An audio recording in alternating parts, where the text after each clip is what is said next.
that was a picture of what it would look like if you're a baby who's out at preschool and decide to go one too many times to the titty bar to pick up lunch, and how your mother would react. It really will hit home with people who have gotten kicked out of their own houses. Trust me, it's funny when you lead it that way. Until that point, guys, Serenity's jumping into here already. Let's go ahead and get us started. First and foremost, let me introduce everybody here on the panel so far. I'll start off with my good friend and Mr. Clean himself, Mr. Chris Rudder. How's everybody doing? The man who is the true star of Breaking the Fourth Wall Weekly, as well as star of the Life Radio, and probably the star at every Denny's he's ever been at, because I know there's kids pointing at him going, "Mommy, he scares me." Mr. Don Smith. I don't scare children. I don't eat at Denny's. So your information it's a little off, but that's okay. That's okay. Well, horribly askew. It's Waffle House, 3 a.m. The kids aren't there, and I'm passed out on a table. But you're close. You're close. Stuck in the maple syrup. Just call me CNN. And of course, guys, joining us is the lovely, beautiful, and probably going to keep us back on track and not having an episode like last week, Miss Serenity Stone. Hello. Yeah, you guys kind of and our went special off about me there. I'll keep you in check. It's good to have you back to keep these guys under control. I was fine. It's those other guys. Okay, well, I'll slap it was us. And joining us today, who's probably going to regret ever coming on the show again, but is going to lead off our first segment, which is normally the news buffet, but this time we're going to be starting off with After Hours, hosted by my friend here, Mr. Brian Snow. Brian, how you doing? Evening, everybody. I'm doing good. Thanks for bringing me on. Absolutely. I'm going to go ahead and get us started off with the After Hours, and Brian is going to take it away in. Hey guys, welcome to the After Hours segment. I am passing off the hosting duties to our guest, Mr. Brian Snow, because he's got something more important to say than some usual random crap that comes out of my mouth. Brian, go ahead, take it away.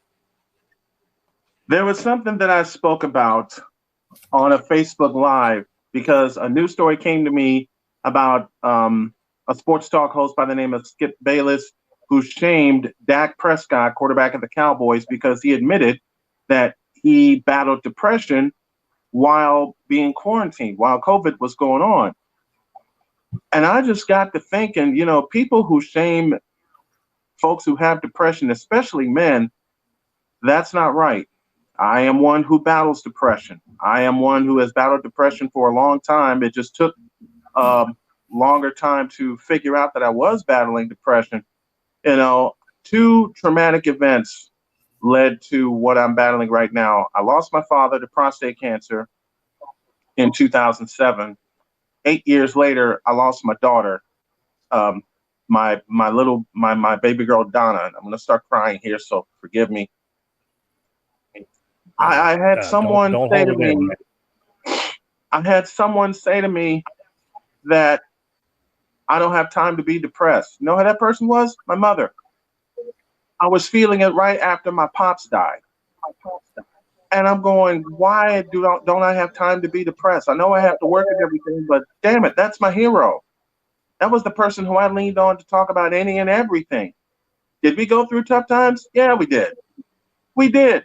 But at the same time, when you're feeling something, especially as a man, if you're feeling something and it just feels like there's a hole in there's a hole in your heart because someone is gone, man, look, don't hold it back. My mistake was I held it back. I held it back trying to talk to any and everybody, trying to pretend I'm doing okay, and I wasn't doing okay. And I haven't been doing okay for a long time. So I just jumped on Facebook Live and said, and just spoke about it. And what a lot of people don't realize is that men battle depression a lot more than women do. Men are just taught by society not to speak out about it. They're taught to push their feelings down. They're taught to do 2 things: work and provide for the family, and not show their emotions and not show their feelings in any way. And I'm just like, why is that? Why do we not have a choice to act on how we feel, to show how we feel, to actually say what's on our mind? When I met my wife 2 years ago, she agreed, said the exact same thing, said everything that I was feeling. And now I've spoken on it a lot more in the past 2 years than I ever have, because a lot of men don't know they battle depression because they're told, you know, you're all right, you're fine, keep going, keep going, keep going. Well, what if you hit that wall and you crash? And everything that you've held down that has been inside of you comes out. That happened to me 3 years ago when I was at a Starbucks in Michigan City, Indiana. And I was sitting in front of my computer, trying to focus, trying to get everything done that I needed to get done. And then all of a sudden, the person who kicked me out of her house because I was preventing her from getting any kind of fundage slammed my computer and said, "You need to talk to me." I got up and I walked out, and I knew it was coming. It's like you feel it coming, but you don't know how to deal with it. And when she said the sentence of, "I know you've hit rock bottom," I lost it. You're not going to be able to help it. I lost it. I lost it, and I went on a verbal rampage. And it cost me 7 days in the mental hospital in Michigan City. Those are the best 7 days of my life, because now I have been forced to deal with something that I thought I knew I had, but now it's out there. And it's the toughest fight ever. But when you have the right people around you, you can overcome anything. Now, I know I have a long way to go in terms. So real quick, while you're doing that, I know what Bayless actually said about Dak Prescott and how that actually translates to what you went through. And people look at athletes, and whenever they speak up and they say that they're going through some kind of mental illness or whatever, people are like, "You have too much money to be sad or depressed." They talk to them that way. And then whenever you're talking to another grown man, like what your mother did, like there's this thing that we all have to deal with as men, where people are like, "Well, don't you have a set of balls, or I mean, can't you deal with it?" And it's a really kind of a slap in the face whenever you have to deal with that kind of a situation, or if you're dealing with the chemical imbalance, which Dak Prescott was actually talking about. He sought out medication, and to be belittled by somebody, especially someone like Bayless, who's actually like a champion of the Cowboys. He's always speaking up for him, and then he talks shit about the quarterback. And then in regular day-to-day life, like what you went through, and then you get to that moment where it's like a black cat firework or a firecracker that is set to explode. Once that wick is lit, there's no fucking stopping it. You can put your hands around it and blow your hand off, or you can leave your hand open and still get fucking burned. It's just kind of the way it is whenever you're dealing with somebody who's put, whether the pressure is self-imposed or if it's from outside circumstances. Whenever somebody is going through that, if you don't take a second to step back and maybe put yourself, not so much put your feet in their shoes, but just take a second to understand, people who don't do that really exasperate the whole situation and make it much worse to deal with. You brought up a good point about pressure, whether it be from themselves or from the people around them, or celebrities from their fans, or podcasters from your listeners. I think that the pressures that are put on people are high, and maybe a little bit more are put onto men just because, caveman, so just going back genetically, women want men to take care of them. So maybe the pressures that are put on them aren't really unfair. I mean, they're completely unfair. Sorry, I misspoke. Like, the pressure is unfair that is put on to each person, and celebrities get it differently than we do. But I think everyone, the big thing is the pressure should be let off. We should be helping each other and talking to each other instead of putting expectations on other people. Yeah. Yeah. Well, let me ask a quick question. Outlet, Brian, for being able to take that head of steam off for you to be able to actually kind of let it go and find a release and be able to deal with it this well or after the past couple of years? Who helped you the most? My wife. Honestly, after I met Jody, the pressure just seemed to ease up. Is it all the way up? No, nowhere near. But her understanding of what I've been through, because she's been through it, and she and I both fight depression, just having that commonality and being able to talk it out with someone that understands has helped a lot. It's helped a ton. Behind every good man is a good one, they say. Yeah. Yeah. Well, let me ask a question. I see the way you speak. You're very blessed. You love her, definitely. I can't explain how much I was on the verge of giving up on everything, on my career, on me, on life. Then I met Jody. And a song by Brian McKnight. It's all right, brother. Take your time. A song by Brian McKnight entitled Back at One said the perfect line. She threw out the lifeline in the nick of time. It's funny how that shows up at the right time sometimes, right? Yeah. I mean, it was right on time. I met her 2 years ago in July, and we clicked immediately. It was meant to be, definitely. And you're blessed for having that. But for those people that haven't found that yet, or just don't have that in their lives, do you have any advice you could give them about how you handled it alone during that time, how you grew from that and met someone to help you through that?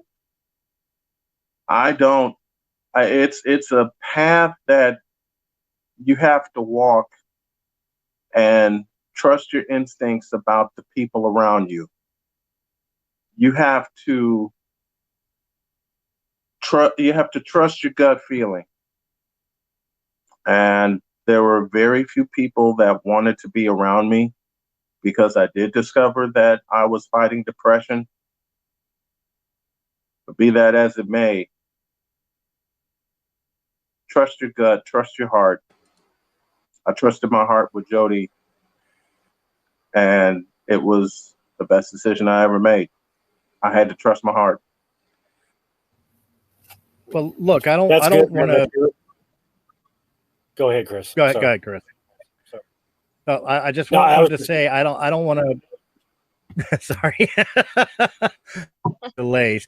I don't want to press too hard to point on what's going on here, but I just wanted to touch base a little bit and kind of play a little bit of a devil's advocate in this, not in the sense that I don't agree with everything that's being said about depression and the pressures on males. We all know that most men have been raised in our lives to quote unquote man up. We expect ourselves to be the anchor, the rock to everybody else, and internalize everything we go through for the benefit of everybody else around us, whether it's the pressure of our friends. We're afraid our friends are going to, call us punks or pussies if we show our emotions, or to the points of in our relationships, we're supposed to be the strong ones for our women or for our children. We're not allowed to be sad, depressed, worried, whatever the case may be. But in the sense of Prescott, Dak Prescott, and it's hard for me to speak nicely about anybody in the Dallas Cowboys regiment, being an Eagles fan. But in the fairness of the attack on him, do you think part of the reason that he was attacked especially was because of the fact that he was a celebrity in a field that's very masculine driven and basically being looked at as like men are expected to man up? Role models in a masculine field are especially expected to be, macho for lack man. of a better term, invulnerable. Macho men. Do you think that's part of the reason with that attack? Yes and no. And I'm going to have to go here in a moment, but yes and no, because it's what society has put together And no, with the way it was said, it was, to me, it was just so unfair. It was absolutely unfair. And on that note, I must take off.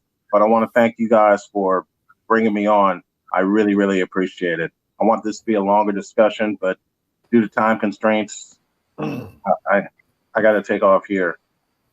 You're in our thoughts. Thank you for joining. We appreciate it, Brian. I think we'll continue on with it. I think we'll go on with the conversation. But Brian, before you go, why don't you tell everybody where they can find podcasts and everything, so that way, they can, hopefully check what you do. Look up Snowman in the Morning on iHeartRadio as well as on YouTube. Go to youtube.com/Snowman in the Morning. That's where you can find me Monday through Friday, 10 a.m. Eastern time. Thank you again, Brian. We'll have you on for longer segments when you have more time available. But thank you very much for sharing that with us. I appreciate it. Thank you. You're a strong man for handling it. Thank you. Thank you. Thank you so much. All right, guys. Thank you. Guys, I want to continue this conversation, and I want to point out to everybody who's watching this on YouTube or maybe listening on one of the audio formats. If you go down to the descriptions, you'll notice in every video, including ones that I rebroadcast of other shows, I always put down in the description if you are suffering from suicidal thoughts or depression, and a national suicide hotline number. And I've been stated on this when I've talked about suicide, like during the Chris Cornell or Chester Bennington deaths. I had stated that it's always better to have somebody to speak to. And if you don't have somebody to speak to, a friend, a family member that you're comfortable with, email us. We'll talk to you. And I want to reiterate that even with the depression factor. If you have something to say, Realm of the Mist Entertainment at gmail.com. Leave an email. Tell us which one of us you want to talk to. We will talk to you. If you need somebody to talk to and you just want a stranger that is willing to sit down and listen, not something that's on the air, not something that's exposing your business, just simply somebody who is there and wants to help, email us. Realm of the Mist Entertainment at gmail.com. We'll talk to you. I just wanted to put that out there. But you guys, first off, I want to welcome Colin to the show. He was a little late coming in, and he jumped in the middle of the segment. But second off, I definitely wanted to get back onto it because I think it's an important topic of conversation, and I kind of want to keep it going, even though unfortunately Brian had to leave. On the topic of depression, and would you agree with his assessment that men may suffer it more than at least equal to, if not more than women? But the fact of the matter is that men are conditioned, programmed to internalize it more for the fact of masculinity and for the fact of being the rock, the stable one in their lifestyles. That forces us to hold on to it until the point that it becomes a very bad issue, whether it's a violent outbreak, a verbal outbreak, a mental breakdown. Would you agree with that assessment? I think I don't. Go ahead. I don't necessarily think men suffer from depression more. I think it's undiagnosed more often.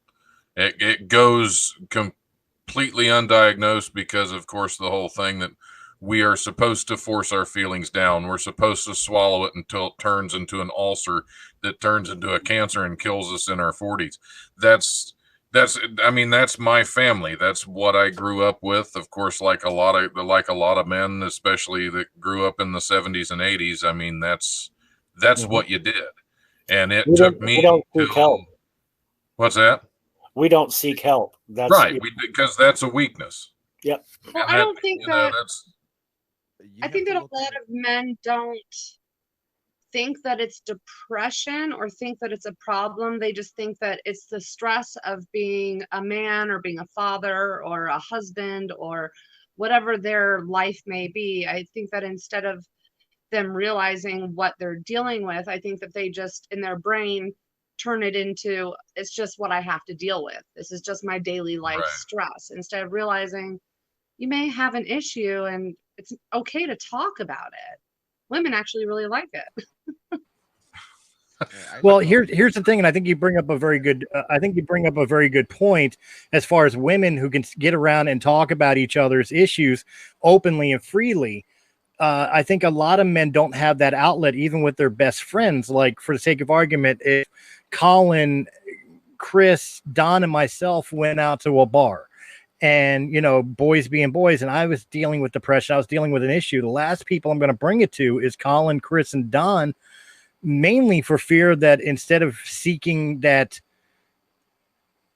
validation or encouragement, I'm going to get ridicule and how boys typically are when they get together.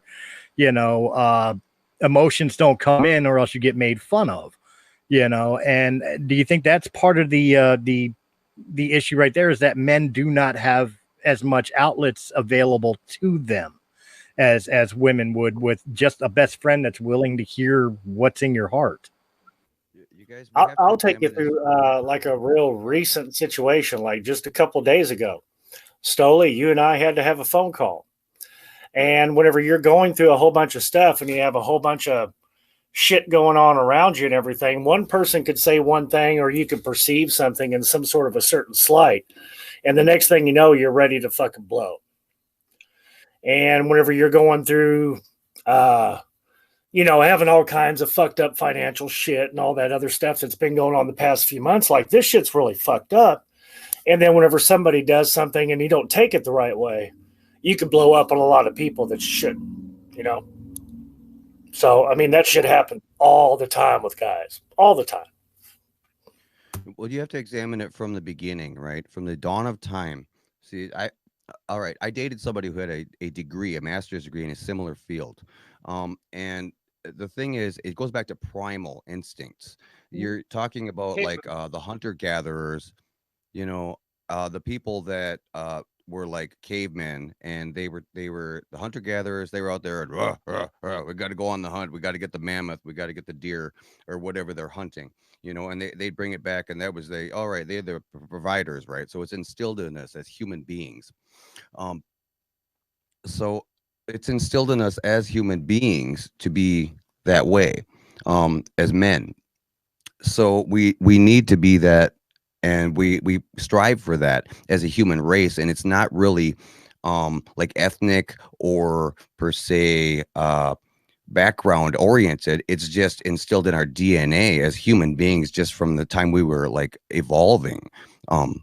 Wait, and so that's when you get that reward of taking care of your woman, there's certain like steroid type dopamine receptors and things that are released chemically into your body that make you feel better too. So that's why like a lot of men chase the women who are in need and very demanding and need a bunch of stuff. Well, that's because that dopamine receptor, that chemical, they don't have enough of, and they're getting that every time they do it. It's definitely a primal thing, but it's a chemical thing because it's like a reward that your body is getting from it.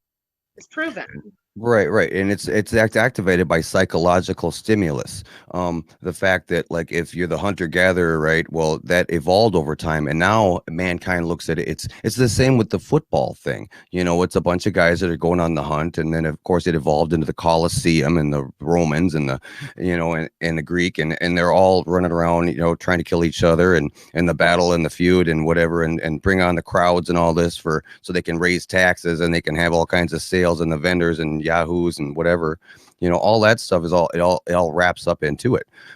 But the thing is, you look at it, it's like it's not really a reward. It's like men have it instilled into their psyche from primal times to be the hunter gatherer, and if they're not living up to that, then it's a depressive thing, because they're not living up to their expectations or to their responsibilities. Therefore, they're less of a man. And that's hard for people to swallow, especially in times when you can't work. There's a pandemic. Like, what the hell are we supposed to do here? And guys are really getting depressed about it. And it's good for us to talk about this so we can get it out there, so that people understand and they're sympathetic to this, and they realize that a lot of guys are depressed and they don't know what the hell to do. They're talking to their buddies about it, but their buddies don't know what the hell's going on either. They're frustrated too. Agreed. All right. Well, the big question. Let's answer for our own opinions and our own points of view. Let's answer the big question in the room. How do we fix this? How do we make it available and more responsible for men to be able to express vulnerabilities that in a society where men for generations, or as Colin was pointing out, almost a primal aspect of being the stoic figure within society, and allowed them the ability to be vulnerable and get those emotions and those feelings and those worries and those concerns out in a positive light, rather than internalizing it and turning it into things that unfortunately history has proven has been not beneficial for society, but especially not beneficial for the individual who is holding it down. Starts with acknowledgement. We all have to acknowledge that this exists, that people do get depressed, and realize that, yeah, they're not just trying to be lazy. They don't want to not talk to someone because what's going on. It's just a psychological thing where if you can't be that provider and you can't do the normal thing because the society's changed and you're stuck with this pandemic and stuff, yeah, it's going to drive depression. So all of us need to just take acknowledgement of that and realize, like, hey, everybody's depressed right now. The whole world is on its ear and it sucks. And so we need to be there for each other, and we need to be there for our buddies and like, hey, yeah, okay, I'm depressed too. Let's sit down and have a beer and talk about it, and then you get it off your chest. You know what? That, I think, to me, that's the first step with me and my friends anyway. See, I have a very big opinion about this. I think that everyone should laugh 10 times a day naturally. And that seems to have worked for my 104-year-old grandmother. So I've been laughing 10 times a day. She also says that we should all be reaching out to somebody every day. If it's just to say hello or I hope you're doing good, reaching out to people is one way we could come together. And I really do believe that we just need to listen more, because some people are asking for help and nobody's really understanding what they're saying, because communication is it might be hard to use the right words. So really look at what people are doing and saying and go with your gut, like he was saying. Some people might be struggling and you just know it by your gut and help them.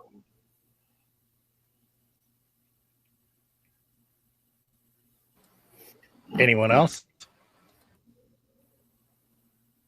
I think you're onto something with that. I mean, communicating is the biggest thing. If human beings communicate with each other better, that solves so many relationship problems, so many friendship problems, family issues, and things like that. Communicating from the start. If you have an issue and you bring it to people that genuinely care about you or are supposed to, I would say 9 times out of 10, you'll probably get results if they truly care.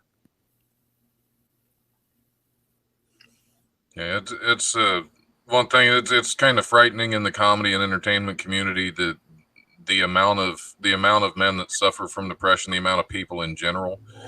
We always have a saying, and just check on your funny friends because they're suffering a hell of a lot more than you realize. Yep. Because it's a lot of times with comedians, the reason we try to make people laugh as much as we do is we've been down for so long that we don't want other people there. We try to get people to laugh to bring them up because we know what it's like down there. Chasing the laughs is usually covering up a lot of pain. Yeah, absolutely. Yeah. Rob Williams is a perfect example. Because I know I suffer from depression. That's part of the reason I stay so busy. That's part of the reason I own a comedy club that keeps me busy. I work full time. I have movies I'm working on. I'm a comedian. I already know this. It's just I do everything I can to stay busy enough to where I don't have to think about it, which probably isn't fucking healthy either. Don, you're like me before, like, well, what? COVID and everything hit. Like, you're always constantly busy, and you're always doing things, diving into projects or diving into your work or whatever. So that way you don't have to deal with the feelings of it. And there's definitely a serious level of unhealthiness that comes with that. But like Stolle was saying earlier, and like what Colin touched on, we're conditioned, especially if you're a product of the 70s or 80s, Definitely. You know, I mean, there wasn't even any talk about men having emotions or feelings that I can remember until the late 80s or early 90s. You know, like whenever Chris touched on it earlier about, you know, Cornell taking himself out. You know, at the beginning of the 90s, we had Kurt Cobain, and everybody was like trying to blame Courtney. And it was like, right. I mean, there's a lot of evidence that shows that maybe she tried to cover it up or try to make it look better. She was his wife and the mother of his child. She did a lot of things to try to make it look better than it really was. Doesn't mean she fucking killed him. And because of the way we're conditioned from a very early age, it's very easy to look at her and say, "Nah, we think we killed her." Maybe not. Yeah. And I still stand by the fact that Courtney killed Kurt, and my ultimate proof of it is just look at the album "Live Through This," the album she released after Kurt's death. Every song sounds like a Nirvana song. You can't tell me that wasn't Kurt's next album. Yeah, it could have been. It could have been a cry of pain too. I mean, I know if I offed myself, my wife would do everything she could to make sure everybody remembered me until she crumpled into a little pile. Yeah, plus your wife is a spiritual empath to put you on the light side. I think Courtney and her drug use wasn't exactly caring about anything at that It wasn't point. healthy. That's for goddamn. This is a conversation for a deeper level because I got some opinions about this. Yeah. I look at you know what? I'm kind of. Go ahead. You look at it from what point? I look at it from a little bit of a different light. I was just going to say, I see somebody who was hooked on the needle, there every day with him while he was writing music, going through and like Serenity said, this is a different conversation for, you know, it's a deeper topic. But someone who was hooked on the needle, they were going through being junkies together. They were also going through the creation process. They just had a kid, and how do you, whenever you're that fucked up of a person, do you try to make someone that you looked up to and loved so much? How do you try to make it look better? And did she do things right? Fuck no, she didn't do anything right. And that's why people still think she killed him. But having kind of been there, done that, yeah, I don't see that she actually did that. And I think that there's a lot of cover up there because she loved him, actually. And maybe I'm fucked up for thinking that, but I know that me and my wife, having been there, done that and everything, that kind of shit 20 years ago, that if we had gone down that path, or I had gone down that path, which was very easy to have done, she would have done everything she could have to not let people see me that kind of way. Well, let me ask everybody this. We touched on this early. We touched on this earlier about how men do not have the, for lack of a better term, and I hate using this term. I really hate using this term, but safe space to be able to allow themselves to be vulnerable and speak their minds on what's going on, and that we should have those types of areas or those types of outlets for anybody, male or female, but especially for the men. And I think the best way we could describe that, and, you know, I will excuse anybody on the panel that doesn't want to participate in this, but wondering if we shouldn't practice what we preach. And I think the best way we could be a catalyst for this is maybe we should take a moment here and express our own depressions, so that even our listeners hear that, hey, everybody has it, even lowly podcasters like us, you know, in the sense that, like, all right, I'll be the one with the balls, you know, that's sticking to the sheet metal slide in the 80s and do Daisy Duke shorts for a minute. I've always been afraid of failure. Failure has been a point of depression for me for many, many years. And people like Serenity, she can attest to this, that my drive in life and everything that I do, from the podcasting, the wrestling, the music, just anything I've done, has always been because I refuse to fail. It's because I refuse to allow the feeling of depression to rise in me because I'm not achieving what I put my mind to.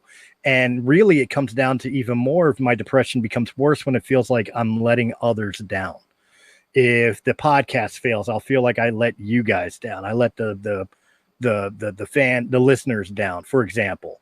In the music days, I'm letting down my band, or in the wrestling, letting down my fans, or my manager, or my ring crew, for lack of a better term. Like, even if I have no control over what's going on, I feel like I'm the cause of it. And that puts me that much more into a spiral, a spin.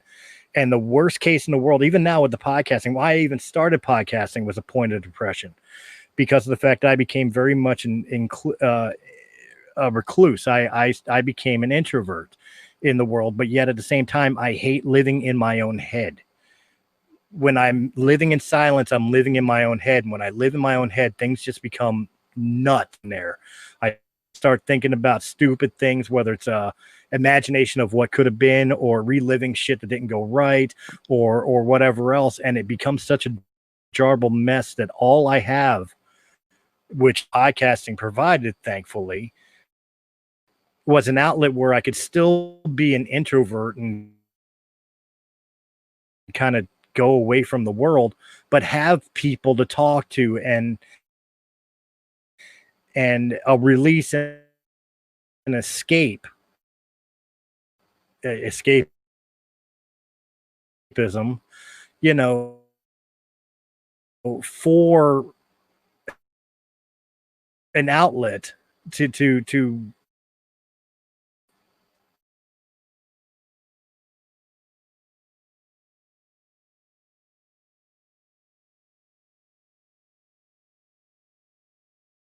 Oh, sorry. That's 100% you, Chris. Like, you've been very driven, but you've been definitely, you have a lot of emotions that drive you to succeed and not give up. So I know that you've went through your bouts of depression, and I see that creative outlets are definitely helping you through it. So thank you for sharing that.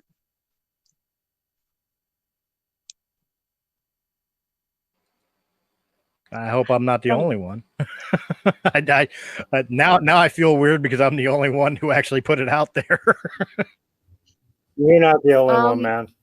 Yeah, it's really kind of a fucked up deal whenever you have to go through, especially, like 2020 can suck a big bag of dicks. I think all of us can agree on that. But at the same time, it's giving us the opportunity to actually sit down and have these kind of discussions, to be honest, because the way we feel and the downness and the depression and everything that comes from what this year has really been for a lot of people has really brought it to the forefront for a lot of people to actually have the opportunity to talk about it. And like what Brian talked about earlier on the After Hours segment, the fact that, a prominent sports personality shit on a athlete because he admitted going through depression during all of this, is the backlash that he's receiving from this. And I've never been any kind of a fan of cancel culture, I guess, is that's something that's going on nowadays. I've never been a fan of that, but if anybody deserves isn't the right word, but with the current climate of the way everybody is like getting in touch with things and understanding these things at a deeper level, if anybody deserves to be canceled right now, it's Skip Bayless for what he said about this young guy. He's only 24. He's going through something that obviously he's never dealt with his entire life. I've never dealt with anything like this in my life. I've always been able to do what I want to do, come hell or high water, whether anyone likes it or not. I'm going to go out and do what I want to, work how I want to, at the risk of ignoring my wife or whatever, because I'm dealing with my own personal shit. I'll bury myself. And, after 20 years, she's good enough to actually understand that, so she gives me the space on it. But for somebody to come out and publicly to belittle somebody who has had balls to come out and say it is really kind of a fucked thing in today's culture and current climate that we're in. Whether you believe in it or not, the way things are, like the only way things are going to get better is if everybody changes their past perceptions, and having that caveman mentality, like Colin talked about earlier, and then having somebody shit on you for it whenever you actually come out and express how you feel is really a fucked up thing. To have another man talk about you that way, that maybe other people don't understand. I know we're having a little bit of technical garbling going on here, so I'm trying to give a pause here to let the Wi-Fi catch up. But for another man to belittle another man whenever he's talking about how he feels is really kind of fucked up. Like we should actually, and I'm 50 years old. I'm part of the generation that doesn't actually really think this way unless you've actually taken a moment to kind of self-reflect or whatever. But we're not going to get better as people if we don't take a moment to allow other people to feel how they feel and express it and then talk through it. And maybe the end of the day message is maybe you're being a little bit overly sensitive, or maybe other people are being too critical. That discussion needs to be had. And for other people to shit on somebody else for saying what they feel and talking out on what they're going through is kind of a fucked up thing. And it's kind of, it really lends a lot of credence to why there's so many of these social things going on in our lifetime right now, whether you agree with them or not. This is why we're going through what the fuck we're going through, because people do not allow other people to feel how they feel. You bring up a very, very good point, and I kind of want to touch on it before somebody else takes over. You had mentioned the fact that maybe somebody who's expressing their opinions or feelings could be just a little oversensitive, or whereas it's not as bad as they think it is, or whatever else. Or on the opposite end of the coin, maybe the person that they're expressing it to is just, belittling them for allowing themselves to be vulnerable and open in that aspect. How do you handle that situation? Whether somebody's being a dick or somebody's just looking for attention.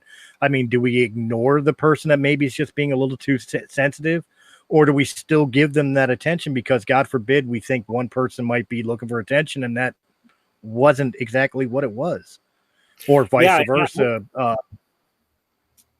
know what I mean? I think that the fact that people aren't willing to actually talk it through, that you just express your emotion and then somebody else like ghosts or goes completely silent instead of actually engaging you in the conversation on what's going on. If a person feels a certain way, something was done to make them feel a certain way. And you can't really deny that. If a person's feeling something, they fucking feel it. And, for someone to avoid the conversation or belittle the person because they brought it up, then that's going to continue the cycle. And at the end of the day, it's, if you beat on your kids, you breed a domestic violence situation because that's how they were brought up.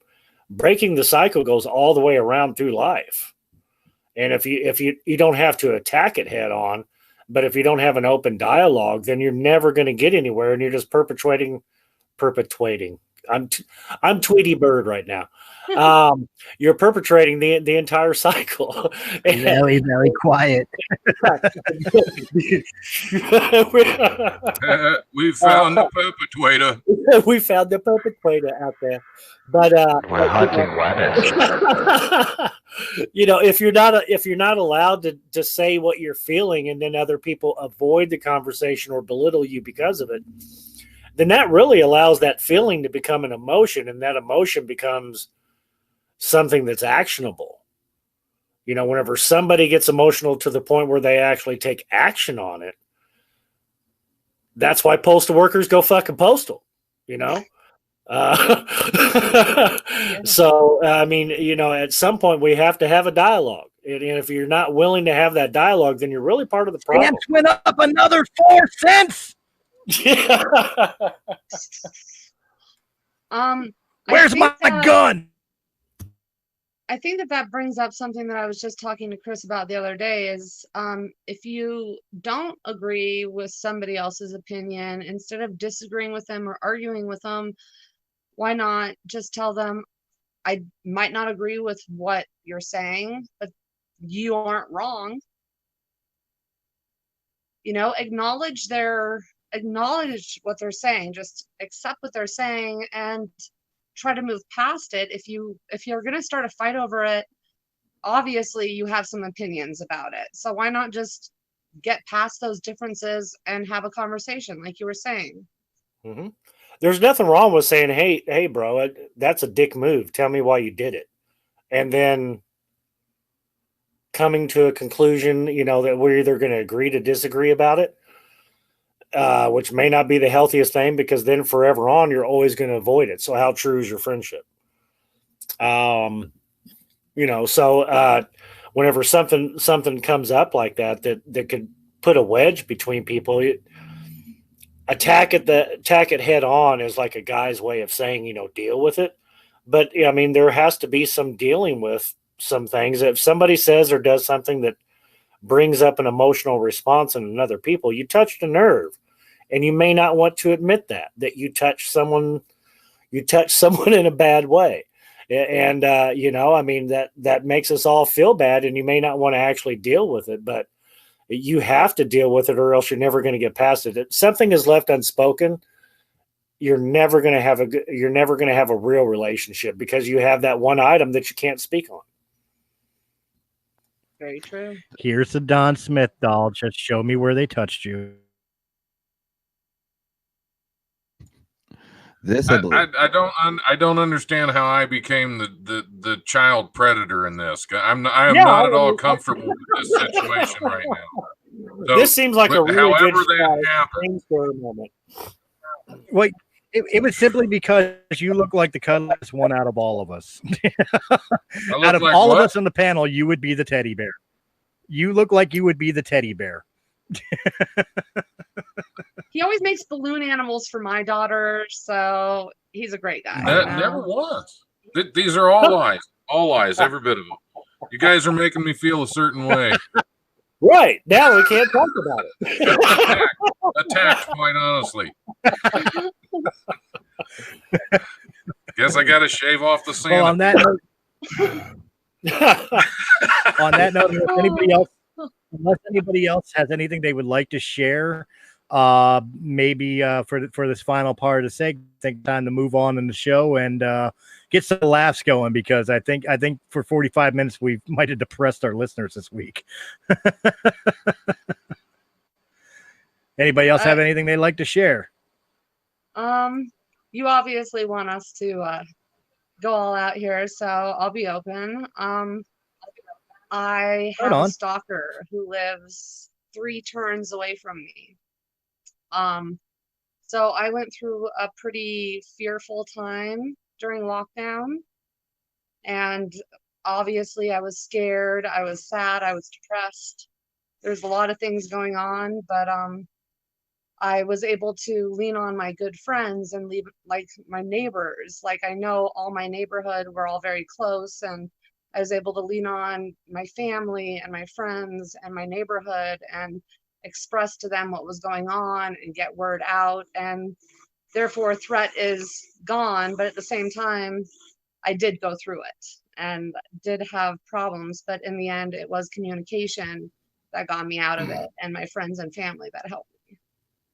I don't understand these guys who, I'm assuming it was a guy, Serenity. No, oh, wow, not. Even worse. Okay. I don't understand these people who really 2020, feel... never assume.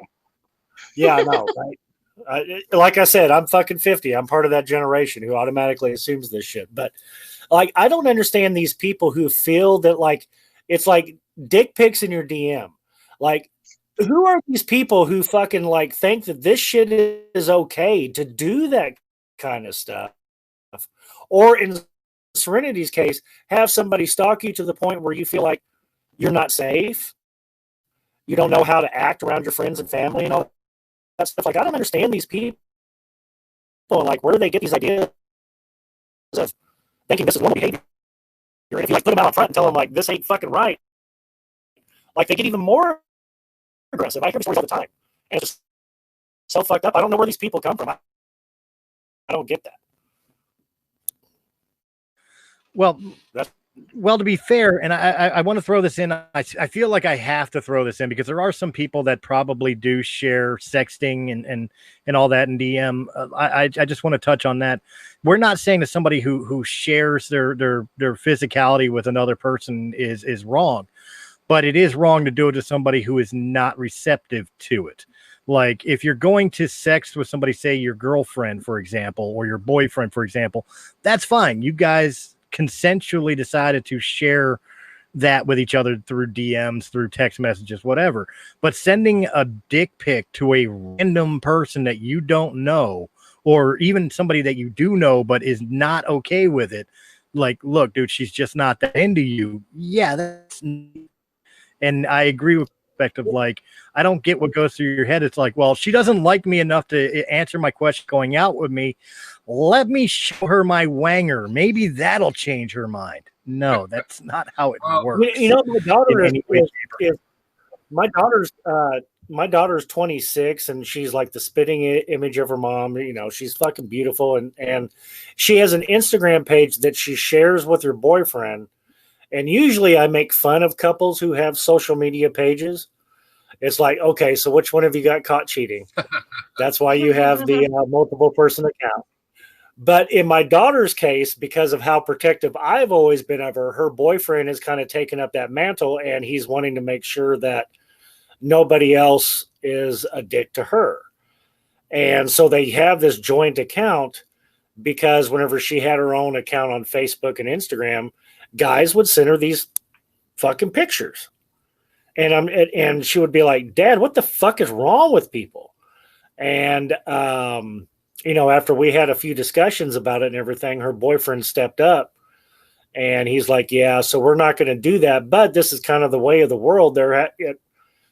Whether you like it or not, 90% of the people you know have some sort of social media account. And if you're going to know what's going on, whether it's in politics or, you know, fucking entertainment or just in everybody's life, you have to have something like that. So to protect her, they did the joint account. And so it really turned everything down as far as like the dick pics in her DMs. But there's still the occasional idiot that does it. And it's like, what?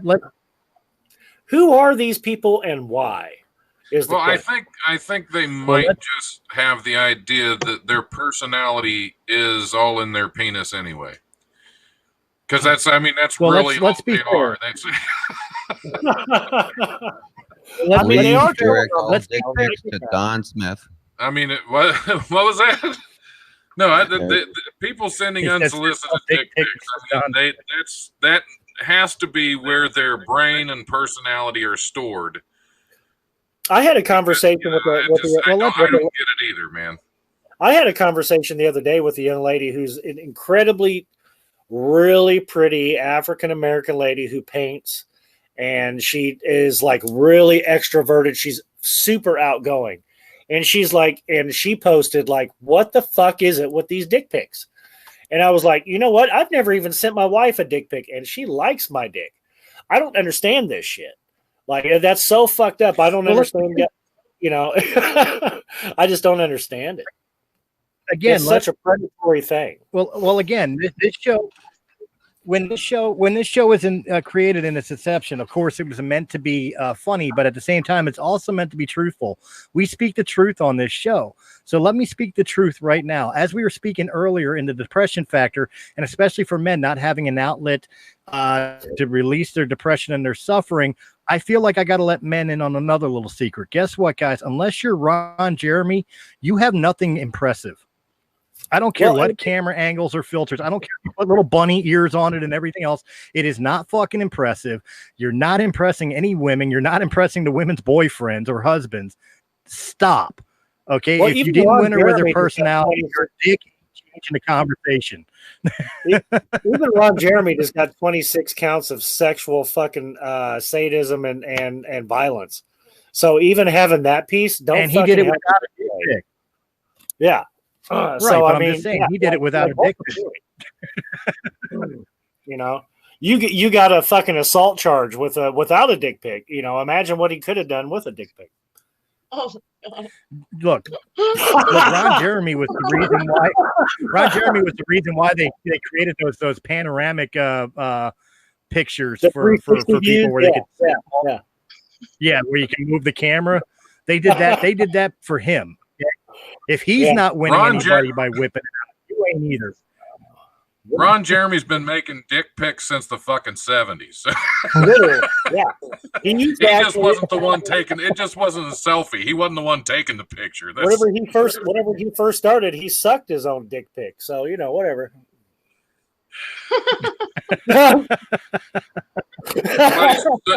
Somebody should let him know there's a lawsuit against him. He might be able to get in on a class action. He could cash it on himself right now. Yeah.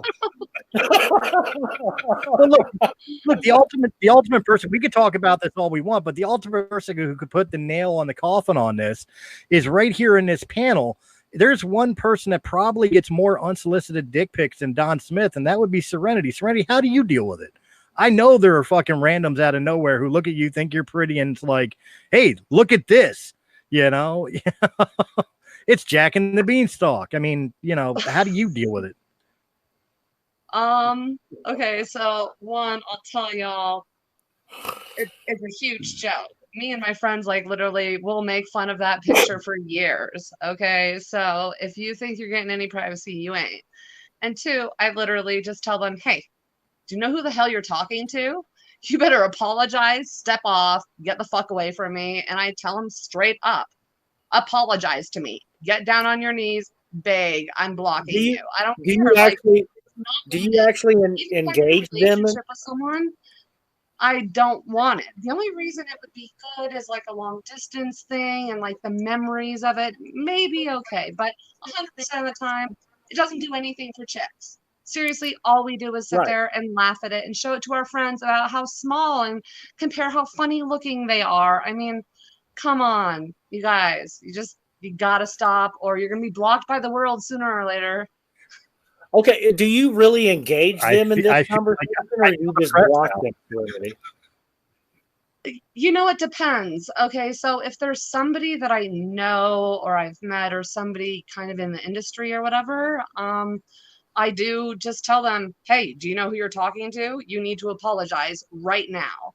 And I will go forward with a lawsuit if they don't. I mean, I am not without a lawyer. I am protected. But at the same time, if it's a rando, like, hell no. I just show it to my friends and laugh about it. I mean, I gotta say, it's just a big joke. Yeah, instant blocking. But just because I block you doesn't mean I can't show my friends how hilarious it looks, like a mushroom that didn't pop yet or something. You know, like, come on, they're jokes. If you really like a girl, don't send them that. Send them a picture of you laying in bed or going to sleep at night.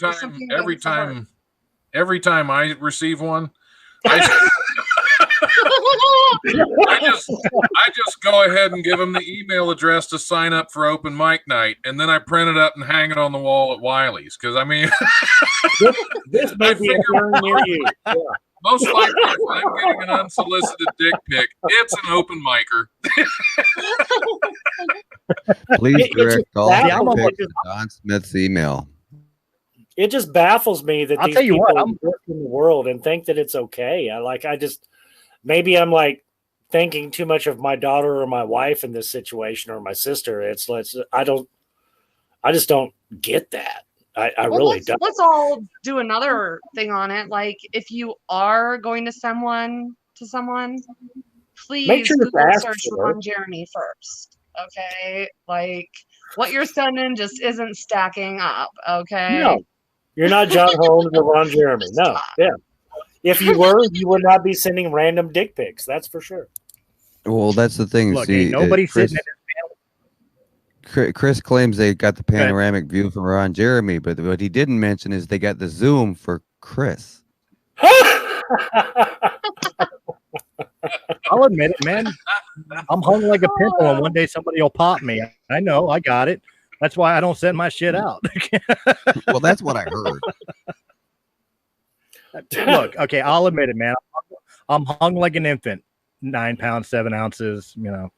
No, but seriously, I almost feel like we have an obligation here.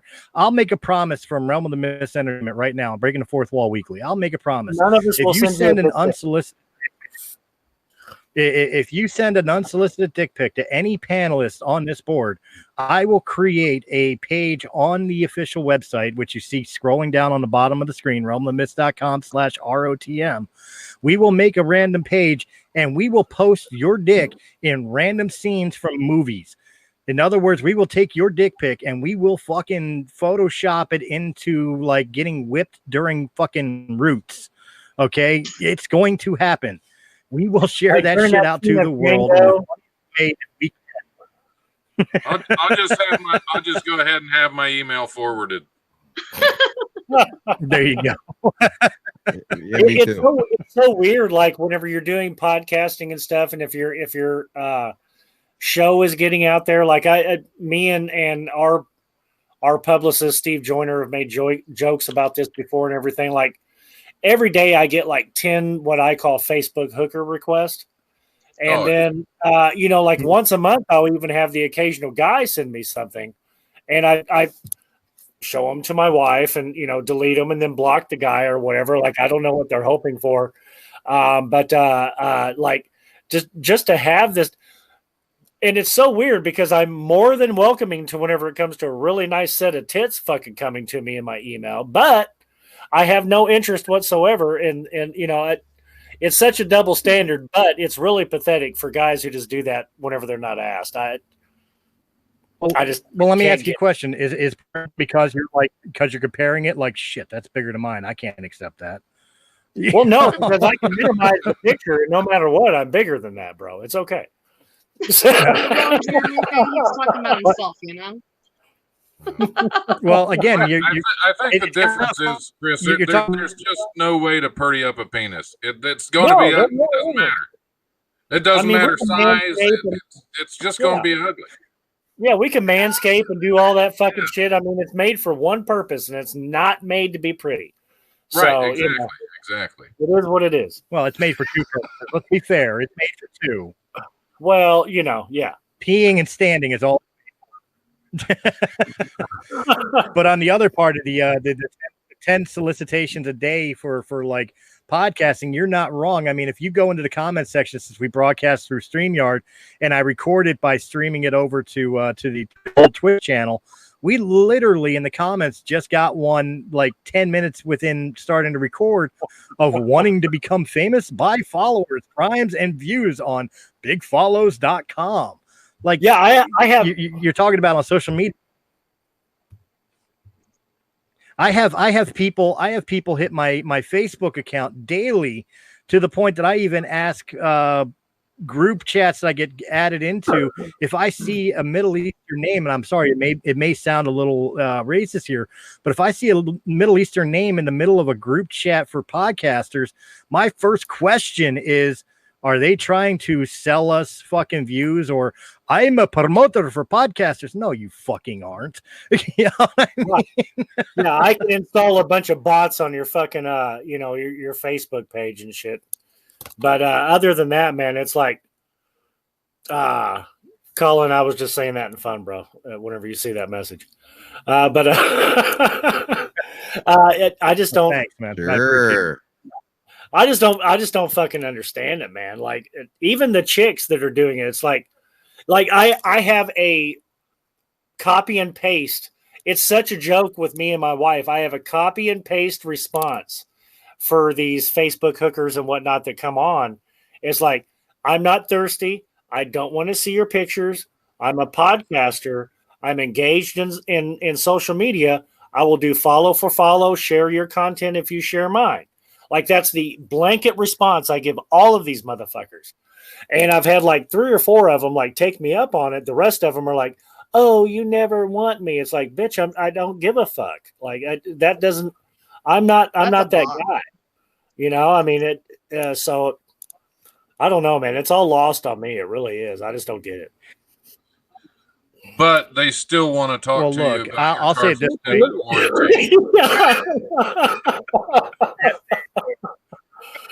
you know what? I think it's our turn to solicit some things to make you feel fucked. How about it's time for the news buffet?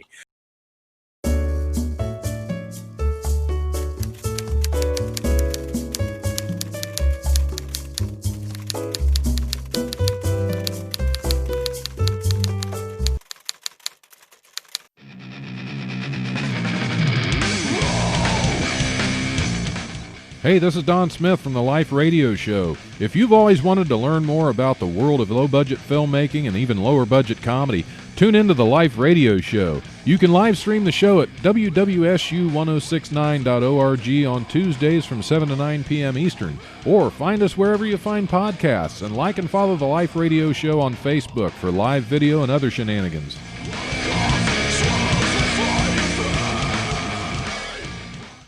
Buffet with Mr. Don Smith. All right, how's it going, guys? Welcome to the news buffet. We'll get off all that penis stuff and we'll get into something even funnier. We're just going to get right into it. A portable toilet in Albuquerque fell victim to another kind of whiff this week after strong winds gave it a trip along Route 66. A virtual video showed a porta potty rolling down a busy intersection of the Mother Road as curious motorists looked on. Severe gusts appeared to have dislodged the mobile toilet and forced it down a journey through a road that once connected Chicago to Los Angeles.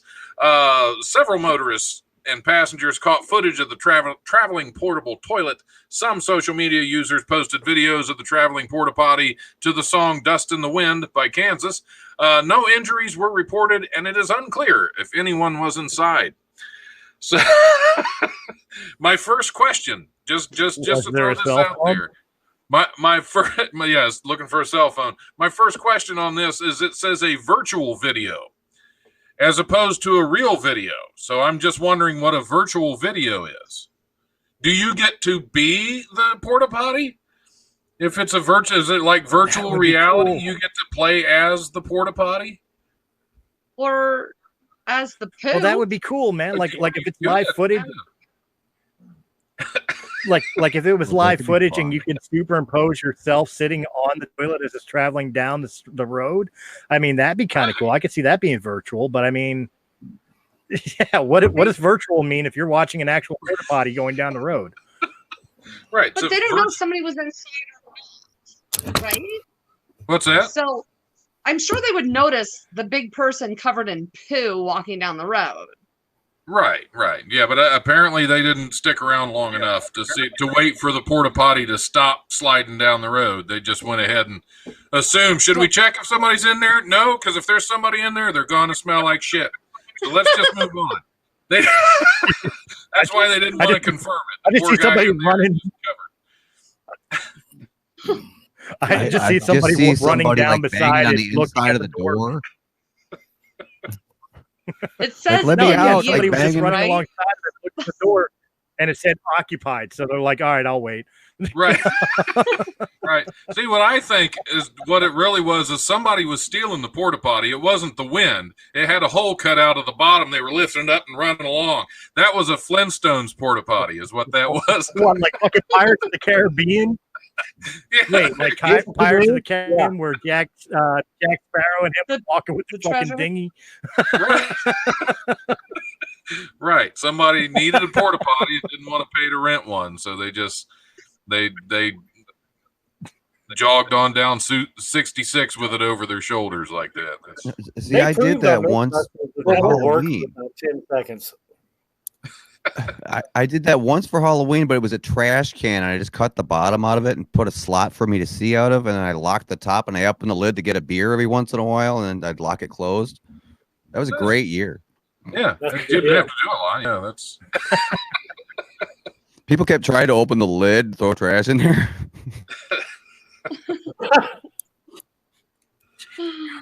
But seriously, like what was this doing? Did it get dislodged from like what, a flood? Was it a bad rainstorm and it just kind of went with the water stream or something? Said it was wind. A backed up fucking. It was gusts. It was gusts of wind. That's all it was. Just gusts of wind were blowing it on down the road. So who didn't install it? Fuck. Right. Obviously. Right. No, nobody bolted the crapper down. It's off and running.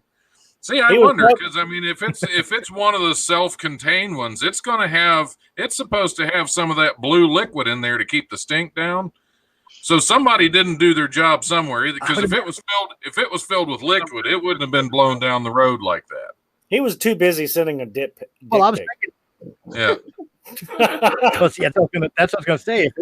It may have been recently cleaned, because I would imagine the poundage of usage would keep it in place. Right. Right. Yeah, if it was especially if it's on like a construction site, all that. Yeah.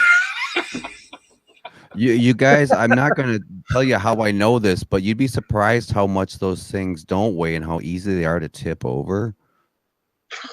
That sounds like the voice of experience. I hope you were on the outside. Is this after that sounds like yeah, it sounds like Colin's neighborhood is severely missing cows to tip. Yeah. There's this one park that's got blue grass and nobody can figure out why. There you go. Oh, that's why they emptied out the porta potty so it could blow down the wind. I thought they had bluegrass in Kentucky, bro. Smells funny too. That's how bluegrass started. Somebody taking a crap in a porta potty with a banjo. And a dick pic. I used to say it was the only state famous for not knowing its fucking colors. There is no such thing as bluegrass, but now we know. See, my real hope with this porta potty is somebody converted that and it's got like a little lawnmower motor in there, and they're just that's a convenient way for. They have IBS and they have to get they kept being late for work, so they came up with a solution. They're driving to work on their porta potty. That's. I'm hearing, I swear to God, all I'm hearing is the twinkle toes noise. All I hear is the twinkle toes noise, and I see Brent's feet at the bottom of the porta potty just. No.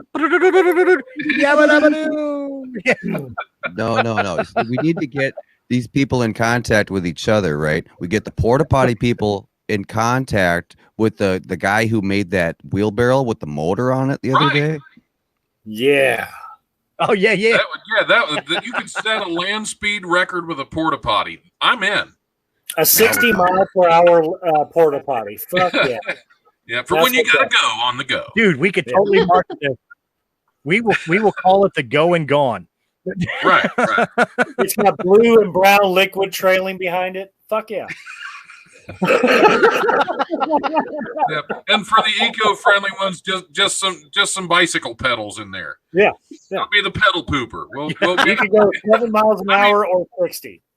We need those to ride here in Dayton. I don't know if you guys got them in downtown Dayton. They have the pedal carts where a bunch of people sit on. It's actually a bar, and they can sit on and pedal through town. We need a pedal porta potty following them, just in case. How many accidents with that bar? Somebody pedaling and going, I don't want to hear that. All that pedaling, it's bound to stir something up. It's so funny that you bring that up, because whenever I lived in Madison, Wisconsin, they did that downtown. The funny thing about downtown Madison around the Capitol is everything goes uphill. So they would do those pedal bars, and you would see this like pedal bar full of 12 Karens going by downhill. And then on the other street, when they're going uphill, they stop and they all have to take a break, and they want them to turn on the motor and shit. It's so fucking funny to see that stuff. But yeah, it's all fun drinking on the pedal cart downhill. Yeah. Dr. Phil McGraw popped up in TikTok on Thursday to pop off to his followers to stop calling him daddy. Who's your daddy? It seems that a lot all of a sudden here comes Maury Povich. You are not Dr. Phil. You are not the father. It seems that a lot of people who follow his posts refer to him as daddy in the comments, and he apparently is annoyed. So as part of the app's popular You Have to Stop posts, Dr. McGraw, I'm not going to call him doctor, McGraw asked his TikTok fans to cease the patriarchal nicknames when commenting on his posts. I hate to break it to you, McGraw said, but I ain't your daddy and your real dad. Sorry. I hate to break it to you, but I ain't your daddy, and your real daddy's probably getting his feelings hurt. I appreciate the support. It's a little weird, but I appreciate it. So Dr. Phil is daddy. If only Chris D'Elia told all of his fans to stop calling themselves babies first. Yeah. Y'all need to get real. Look, I'll defend him here. I'll defend him here. Dr. Phil, look, TikTok. Dr. Phil is not your father. He's not. I'll play Maury Povich for a second. He is not your father. Oprah is. Wow. I certainly agree with I went that. there. I just never knew that was his last name. I'm still like, wow, really? Dr. Phil McGraw. I never knew that. Did you think it sounded like a Hanna-Barbera cartoon? So you thought like his last name was Phil, like it was Dr. Robert Phil? Dr. No, I just Dr. Land Phil.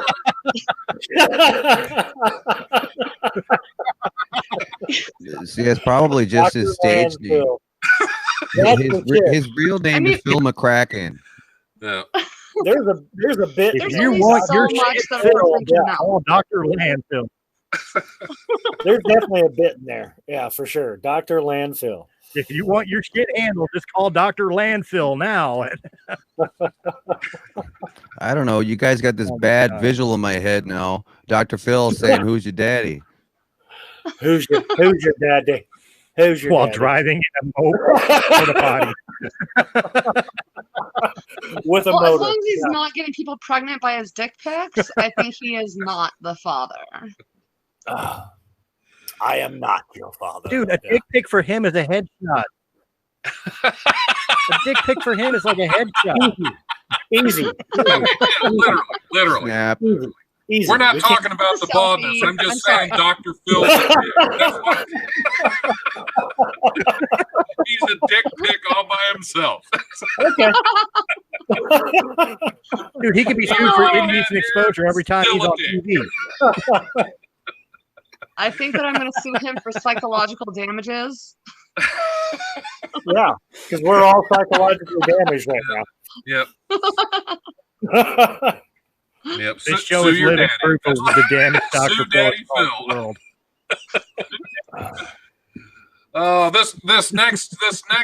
This next story comes from Oddie.com, ODDEE. Someone could argue that we at Oddie are suffering from ophidiophobia of late. That's fear of snakes, I'm assuming. There's a story of a 100-pound snake living in a man's ceiling, and the pure horror of a 4-foot snake pulled from a Russian woman's throat, now rounding out a trifecta of awful: a snake in a toilet biting a man's penis and sending him to the hospital. There's your dick pic right there. Holy hell, that was I literally a 4-foot snake. No. Throat? Yeah, that's not even the story. I'm talking about the guy having his penis bit. That's I didn't talk about the 4-foot. That was last week. Woman's throat. Yeah, you did. Chris was missing last week. He didn't. Yeah, see it. He I didn't wasn't hear in it. action last week. I had to work, so I missed that Yep. one. A 4-foot fucking snake pulled from the throat. You know what? And I now have we to got say, maybe he was trying to achieve the greatest dick pic of all. right. There you go. I don't know about you, but snakes in toilets were a top 10 big fear when I was a kid. This is from the article, which I didn't know that was a thing. Along with shark attacks in the shower, which again, this is a weird guy that wrote this damn thing. And quicksand. The other two, the shark. Me. Yeah, shark attacks and quicksand apparently are not issues as an adult, but it turns out that snakes in toilets are a real thing. This story comes to us from Thailand, and CNN has had has some just horrible photos of the entire ordeal. Don't look at any of them. Oh, please tell me what we're sharing. Yeah, I'm not going to sharing. share. I'm not sharing these. I haven't looked at them myself, but yeah. CNN interviewed we're doing it. CNN interviewed one of the rescue officers at the scene, Danu Paul Tapu. That's his name. I'm not cussing at anybody. Who had terrible news about these incidents' frequency. He says, I had witnessed snakes out of toilets many times, and when they bit, it was mostly at the legs or butt, not the penis. This was the first time. Really too bad for the teenager who was the first snake penis bite of Tapu's career. But also, he's seen this many times. Many times. That's not good. Many times. Yeah. Yeah, the fact that your sewage system is so fucked up, people keep getting bit on the ass or whatever by snakes, right? Multiple times. That's not cool. You'd think you'd like to they bite the legs or they bite the butt. How low was this dude's dong hanging? Like it gives New York a low hanging power to him, and it's a teenager at that. So he's got bragging rights on that shit. Hold on, guys. I haven't gotten to the weird part. We haven't gotten there yet. Okay, let's go with it. The bitten teenager then tied the snake's head to the bathroom doorknob so it couldn't escape. So that it couldn't escape, but they had to remove and smash the toilet to free the creature. That's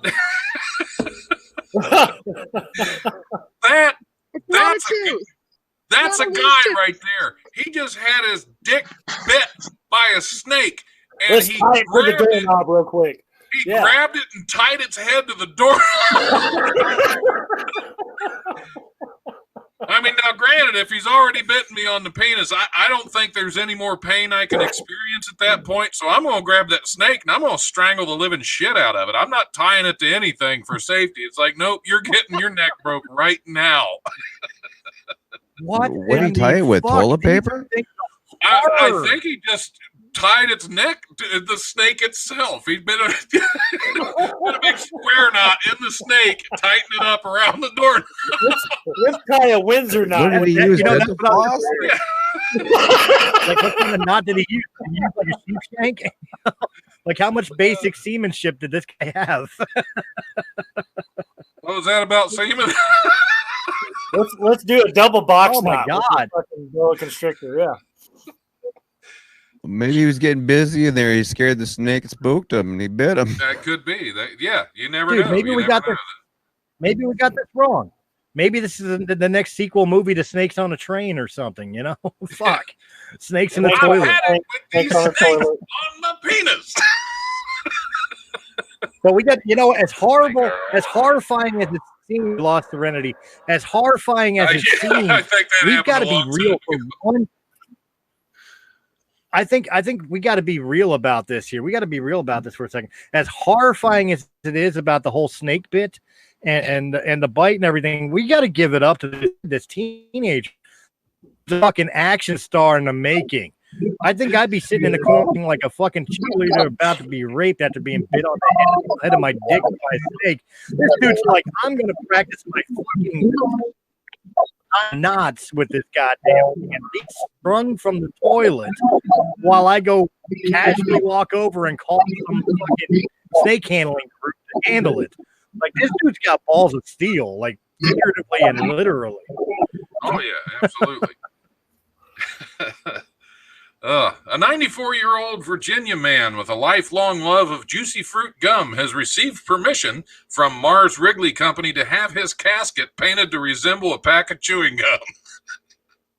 Awesome. Yeah, Sammy Oakey, president of Oakey's Funeral Home, was asked by a friend, Suddy Economy, which is a fantastic name as well. That's Suddy the best Economy. name ever. 94 years old. He's requested to be buried in a casket painted to resemble a pack of juicy fruit. Economy, who is hospitalized, actually, our economy is hospitalized due to COVID. But anyway, Economy, who was hospitalized due to a heart condition 3 weeks ago, is currently being treated at the Virginia Veterans Care Clinic, where his condition was reported to be improving.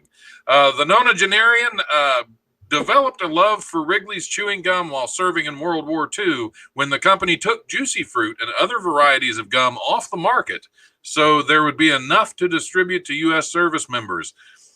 He brought his love of juicy fruit home with him, friends and family said, and now apparently he wants to be buried in the juicy fruit casket. Which I did not that is know awesome. I did not know that about Wrigley's gum, that they took it off the market in the U.S. to make sure service members got it, and that's very respectable right there. That is super cool. My grandfather served in World War II, and he always had a pack of Juicy Fruit with him, always. So now I know why. Yeah, but you know what? Now we got to have a double mint gum casket. Well, I was going to say his wife was a twin, so she's going to be buried in the double mint casket. There you go. Yeah, there it is right there. Because double mint's going. Yeah, and that teenager that was bitten on the dick by a snake is already requesting a big red casket. Yeah.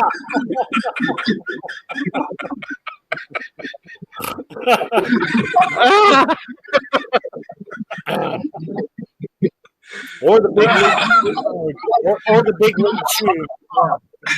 Or the big league shoe.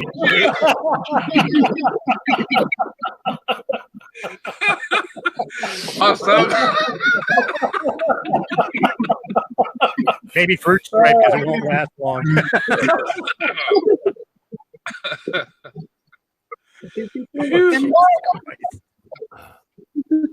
Just bury me in a pouch of big league chew. I'll be all right.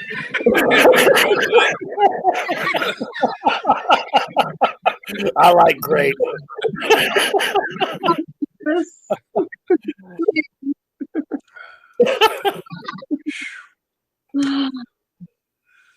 A British speed eater achieved a Guinness Oh, not right. What's that? That just isn't right. So That's bad. way wrong. So wrong. How did you know his name? Yeah. So wrong. A British speed eater achieved a Guinness World Record when she ate 10 jelly donuts in 3 minutes. Leah Shutkever, who's what's going on in the background there? Where's all that noise? Leah Shutkever, whose world record titles included fastest time eating a cucumber, most lasagna eaten in 30 seconds, and fastest time to drink a liter of gravy. Took on the donut record That in Birmingham. is a wife right there. Yep, fastest time to eat a cucumber. Gone. Shutkever was required to eat sugar-frosted donuts and was not allowed to lick her lips during the attempt. She was also required to open her mouth after finishing each donut to prove she had swallowed. The speedy... Wait, who the fuck was the judge? Daddy Phil? Show Daddy you finished every last one. Damn it. The speed eater finished 10 donuts in 3-minute time limit, enough to capture the record. Shutkever said she is aiming to set 10 Guinness records by the end of the year. And make sure that she swallows each one. There's a whole category on Pornhub for that. That's so fucking horrible. Open your mouth and prove that you swallowed. That's so fucking... Who the fuck came up with these rules? God damn. Oh, that's... Oh my god! I think the best part is keep looking over at Serenity. I keep looking over at Serenity's camera. She's got this like shocked yet horrified look on her face. You know what we're saying? Yes, she just went black. She said deuces. He took No, one man, week she off. was eating donuts.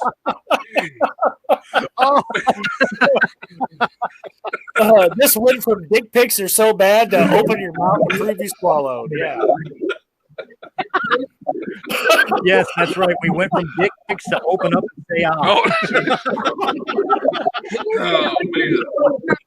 We've covered a lot of ground on this show so far. You see what happens when you leave me alone with these guys? I wasn't even here last week. I can't imagine how bad it was. It was fine. It was fine. Stolle was a little dirty. That's all. Yeah. Oh yeah, blame me. It was me, but go ahead, blame me. All right. Well, we will end in Kentucky because why not? Well, actually, no, we won't. We won't. I don't like that one. Let's see. We'll do one. Most things end in Kentucky. A lot of things do end in Kentucky. That's for sure. Let's see. Let me find something fun here because Not swallowing donuts, making sure. Yeah. Here, this one caught my eye. Just make sure earlier. it's a story we can follow. Philadelphia Phillies pitcher Zach Wheeler will not pitch against the Florida Marlins after he injured the nail on his right middle finger while putting on his pants. Phillies manager Joe Girardi told reporters Wheeler will not start against the Marlins on Saturday after injuring his fingernail in an accident while dressing himself Wednesday. You can't make this up, Girardi said. It's very sore. The manager said Wheeler won't be able to pitch until Monday at the earliest. He will be replaced in Saturday's game by Spencer Howard. So, yeah, just be careful putting your pants on. You can rip your nail. How fast was he trying to put his pants on that he couldn't handle it with that finger? When you get paid 11 my fingernail, Can we be real? I mean, we've all done it. We've stubbed our fingers or our fingernails on something, and it makes your hand sore. But if he's out like a week from dressing himself back, that wasn't his finger he got caught in the zipper. Let's be real. He was trying to take one of those selfies, Yeah. It was a dick pic injury. Yeah, they didn't want to report that.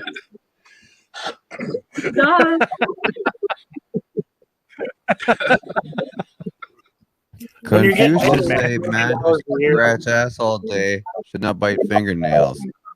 There you go.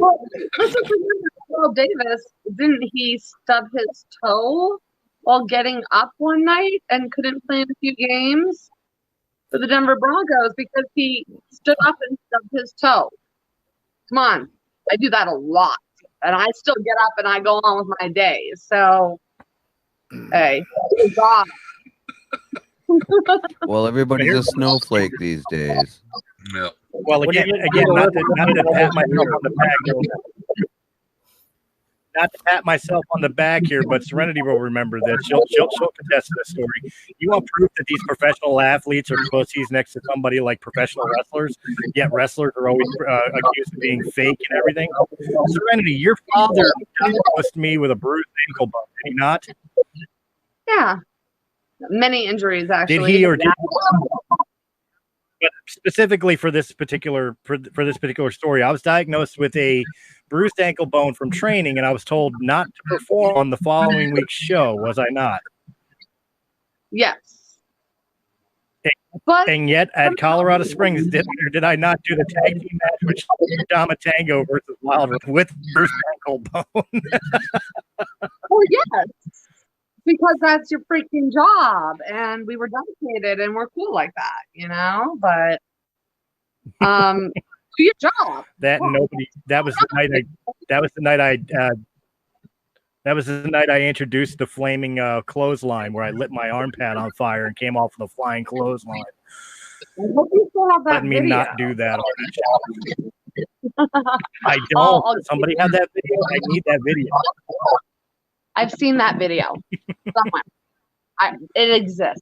I've seen it, but I haven't seen it forever. Yeah. I'll just say that. That was with a bruised ankle bone. And I did that for like a fucking Subway sandwich. If I could do it for a Subway sandwich, get off your fucking couch and go pitch a game. Your fingernail is fine. Well, what they didn't tell you is the reason it happened. He was pulling his pants up real quick because his porta potty was blowing away. That is the news buffet for tonight. Thanks a lot, guys. We'll get it back to you, Chris. Take it away. Nice. Well, we're going to make this of a transition. Thank you very much, Don. We're going to make it a quick transition because I know we're going to be about to lose another member here in a minute. So I'm passing it right over to Chris Rutter. And what's your effing deal, Chris?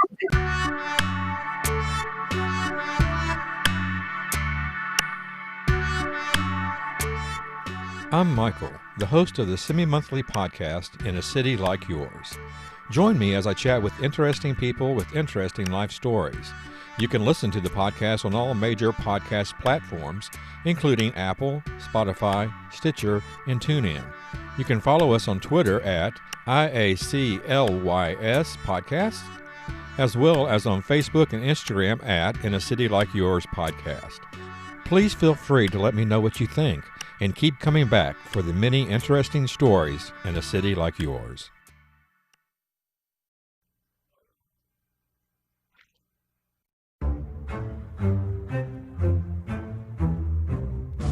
What's your FN deal? It was coming out like you were talking through a phone. All right, so yeah, the one story in which a bunch of white guys are walking around getting a little tiny white ball out of the sand and walking around the grass, wearing short sleeves and trousers. It's the only sport that's not taking a big dump in the race, which leads me to my next segment.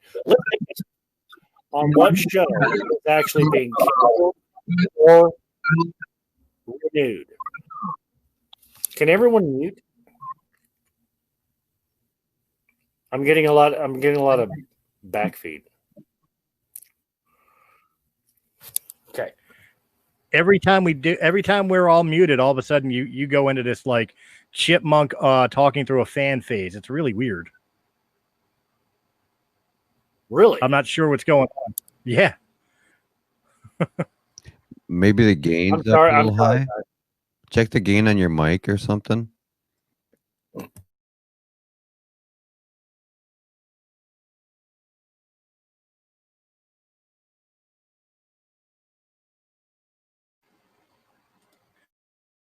Yeah, because you were sounding like edit what needs R2D2 to be for a edited minute there.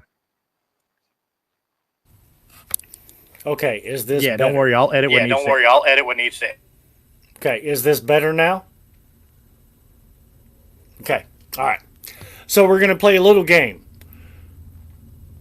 Take a guess at what has been renewed or canceled for this upcoming year. A couple of weeks ago, I gave a list of the shows, the surprising shows that were being canceled for the upcoming season. But now we're going to play a game based on popularity. And you tell me what you think has been canceled or renewed. So we're going to start off here with, has everybody heard of the show Altered Carbon on Netflix?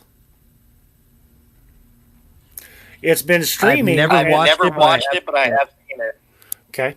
It has been trending each of its past 2 seasons as a top 10 trending watch.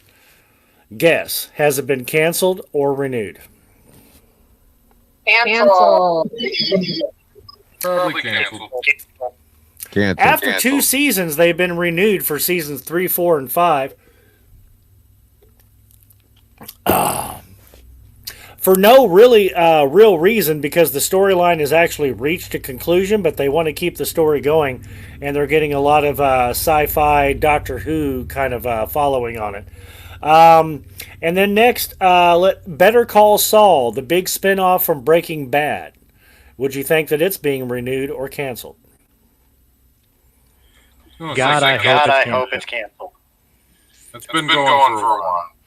It has been going for a while, and the cool thing about this writing team is they stopped Breaking Bad after 6 seasons. Better Call Saul, after 6 seasons, is being canceled at this season finale. So it is coming to a natural conclusion. They are wrapping it up with a neat, tidy little bow, which is something I always look for on the shows that I review on What's Your Effin' Binge. But next is The Chilling Adventures of Sabrina. Everybody remembers Sabrina the Teenage Witch from the 90s? It ran for 10 seasons. It's only been on Netflix now for 3. Is it canceled or renewed? Please, dear God. Chris Stolle, your prayers have been answered. It has been canceled. The new rendition, which I've actually reviewed it on my show, is a combination of American Horror Story Goes to Hogwarts. It has reached not a natural conclusion, but it has been more than the viewers can actually bear. It does not hold up well to the old rendition, and it does not cut the mustard whenever it comes to Harry Potter or American Horror Story fans. So it has actually been canceled. It has trended down each of the past 2 seasons, to where this last season was not even a top 50 trending subject, which for the Adventures of Sabrina the Teenage Witch is kind of surprising, because it was really like a really over-the-top kind of hit back in the 90s. The fact that it hasn't kept that momentum is really kind of weird. 60 Minutes. Because they didn't have the little cat. They did have the cat with much better special effects. It just does not hold up well. 60 Minutes. The over-under is 50 seasons of being on TV. Would you guess over or under? I don't Can't say over. 53 seasons, and it's been fucking renewed. Yeah. Really, really weird, considering all of the media sources for news that we actually have. The fact that this show's being renewed whenever they don't actually, the past 10 years or so, put out any original content or any original takes on anything. They just basically regurgitate everything that's been done on the weekly news shows all week long, but it's been renewed again, and we're going into season 54, 55, and 56. Really fucking kind of crazy on that one. Everybody noticed that Serenity needed to take a toke after you announced that it was renewed. I kind of need to take a toke myself. Here's something dealing with today's social times and climate. The show Dear White People has been on Netflix for 3 years. Has it been renewed or canceled? It better be canceled. Anyone else? Cancel it. I don't like it. Apparently everybody else agrees with you. It has been canceled. It's not even actually coming out for its 4th season, which has been filmed. This is actually a rarity whenever it comes to TV syndication. This is something that only happens with about 1 out of 20 shows, where it has actually been filmed, but they don't release what they actually filmed because the feedback has been so negative. Even though it is a show telling everybody what they shouldn't think or shouldn't talk about or any of that other stuff. Drunk History on Comedy Central. One of the funniest shows they've had since South Park has been out for 6 seasons now. Cancel or renew? I'm going to dare say cancel because I've never heard of it. I say renew. Okay. I've heard of it. Don, what'd you say? I said I've heard of it. They've probably canceled it. And this is one of the fucked up things about Comedy Central right now. They can't get anything right. This is actually their top streaming show on all of the streaming services, and they are now canceling it. They're pulling the plug on it. It's so weird how Comedy Central has been unable to get anything right the past 10 or 15 years. Like This Is Not Happening Now with Ari Shaffir before he made the Kobe Bryant video. But, with What's This Is Not Happening, they canceled that after 3 seasons of it being its top-rated show. Like, Comedy Central is just an exercise in futility right now. They can't fucking get anything going or do it right. Luckily, Trey and them at South Park are able to, they have their own creative rights on that, or else South Park would be a thing of the past too. Because Comedy Central just can't make a good decision to save their fucking life. It's unbelievable. American Horror Story. Everybody heard of that? That's going to be canceled. It's gone on too long. I think we're 5 years. Serenity? What do you think? I have a shadow man or the stalking man. Don, have you heard of American Horror Story?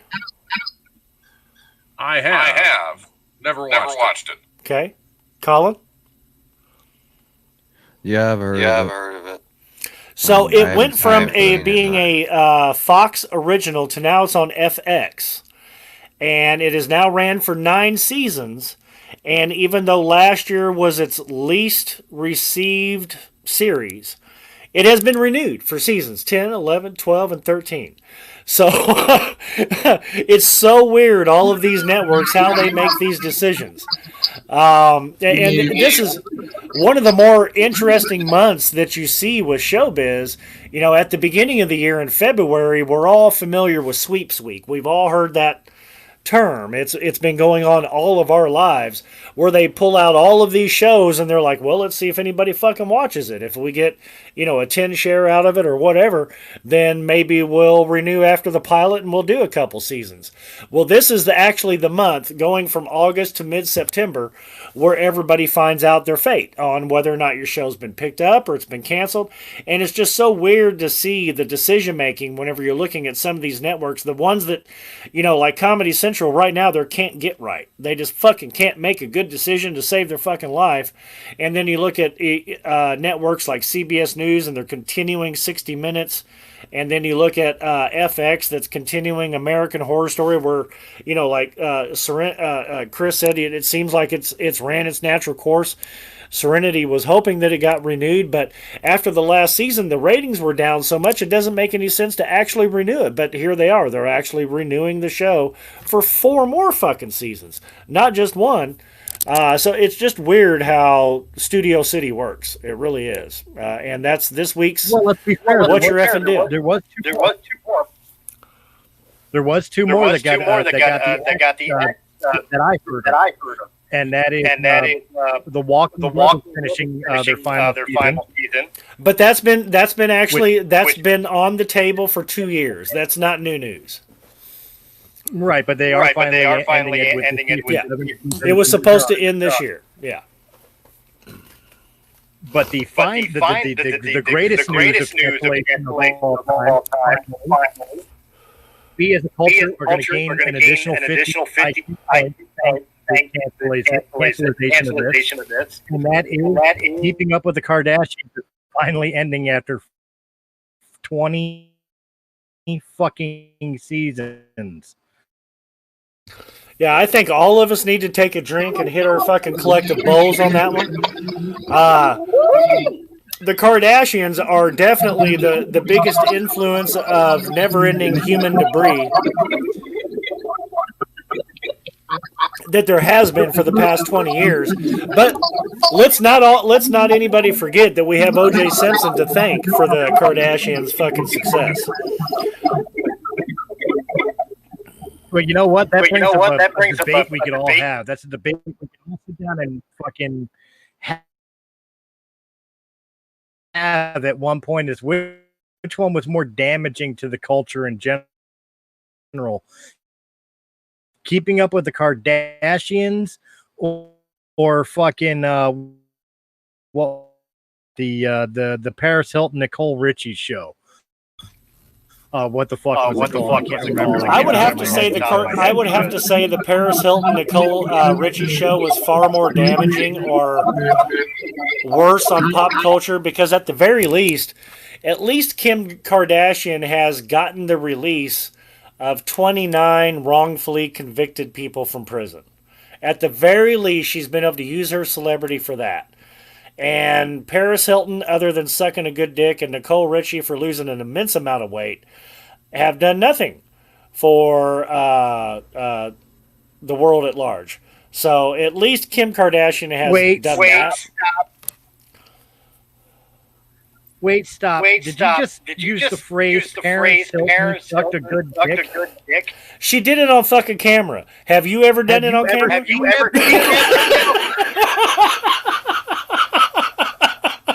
Just go to Pornhub. The fact that she was able to do it on camera means she sucked a good dick, bro.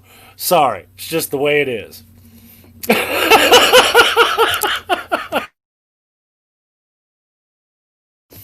And that's this week in What's Your Effing Deal. I gotta go, guys. Now that I've been put in my place. Now that I've been put in my place, ladies ladies and gentlemen. That's what your effing deal. Unfortunately, Chris has to take off. Since he's taken off, let's go ahead and jump into. Oh, it was called The Simple Life. It was just brought to my attention to Nicole Richie and Paris Hilton show. It was called The Simple Life. Let's go ahead and get into. Hey, what's up? This is Christopher Stolle of Realm of the Mist Entertainment. The podcast you are listening to is part of the SJ Network.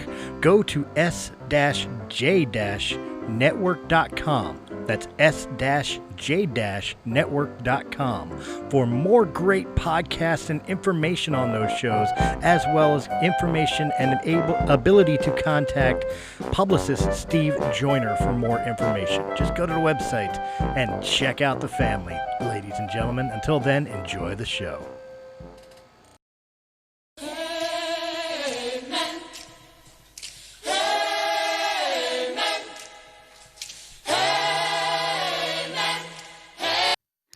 All right, Chris, I didn't really have anything planned this week. I didn't have a whole lot of time to research anything, but a couple of things that I did see online here.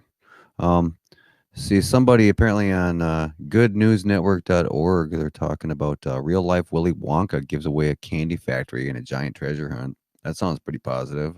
I'd be down for some candy. I don't know how you guys would feel about that. Wow, really? I want to do the treasure hunt. Yeah, I'll give the kids the candy. That was a Jelly Belly, wasn't it? The Jelly Bean. No way. The Jelly Belly factory. so. See, the one in Colorado burned down. So, Well, let's see here. The founder of Jelly Belly is getting ready to retire, and he's decided to leave the candy industry with a bang. There you go, Serenity. Go get you a golden ticket. Yeah. Will one of you drink the soda bottle with me and do a bunch of burps, please? I'll be down. Only if I get to lick the wallpaper. I'm down. Raspberry. Yeah.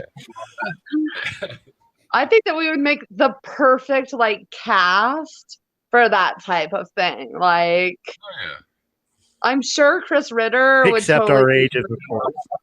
Well, I'm the fat guy. That means I got to be Augustus Gloop. I don't want to go up the chocolate tube. That's disgusting. Well, you're wearing blue. We could cast you somewhere else. Yeah. The original cast, there were two females. So, which one of us winds up being the Veruca Salt winds up being the one that turns into a blueberry? We'd have to get a guest. I got the blue shirt, and I'm already swollen up. Queen of the Jelly Belly factory. Wait, can I really join this? Is this a thing? Can I really do it? Apparently. Yeah, I'm not sure what the rules are, but it's a thing that exists. Yeah. What do you guys all think? Should I go for it? Oh, absolutely. It could be fun. Absolutely.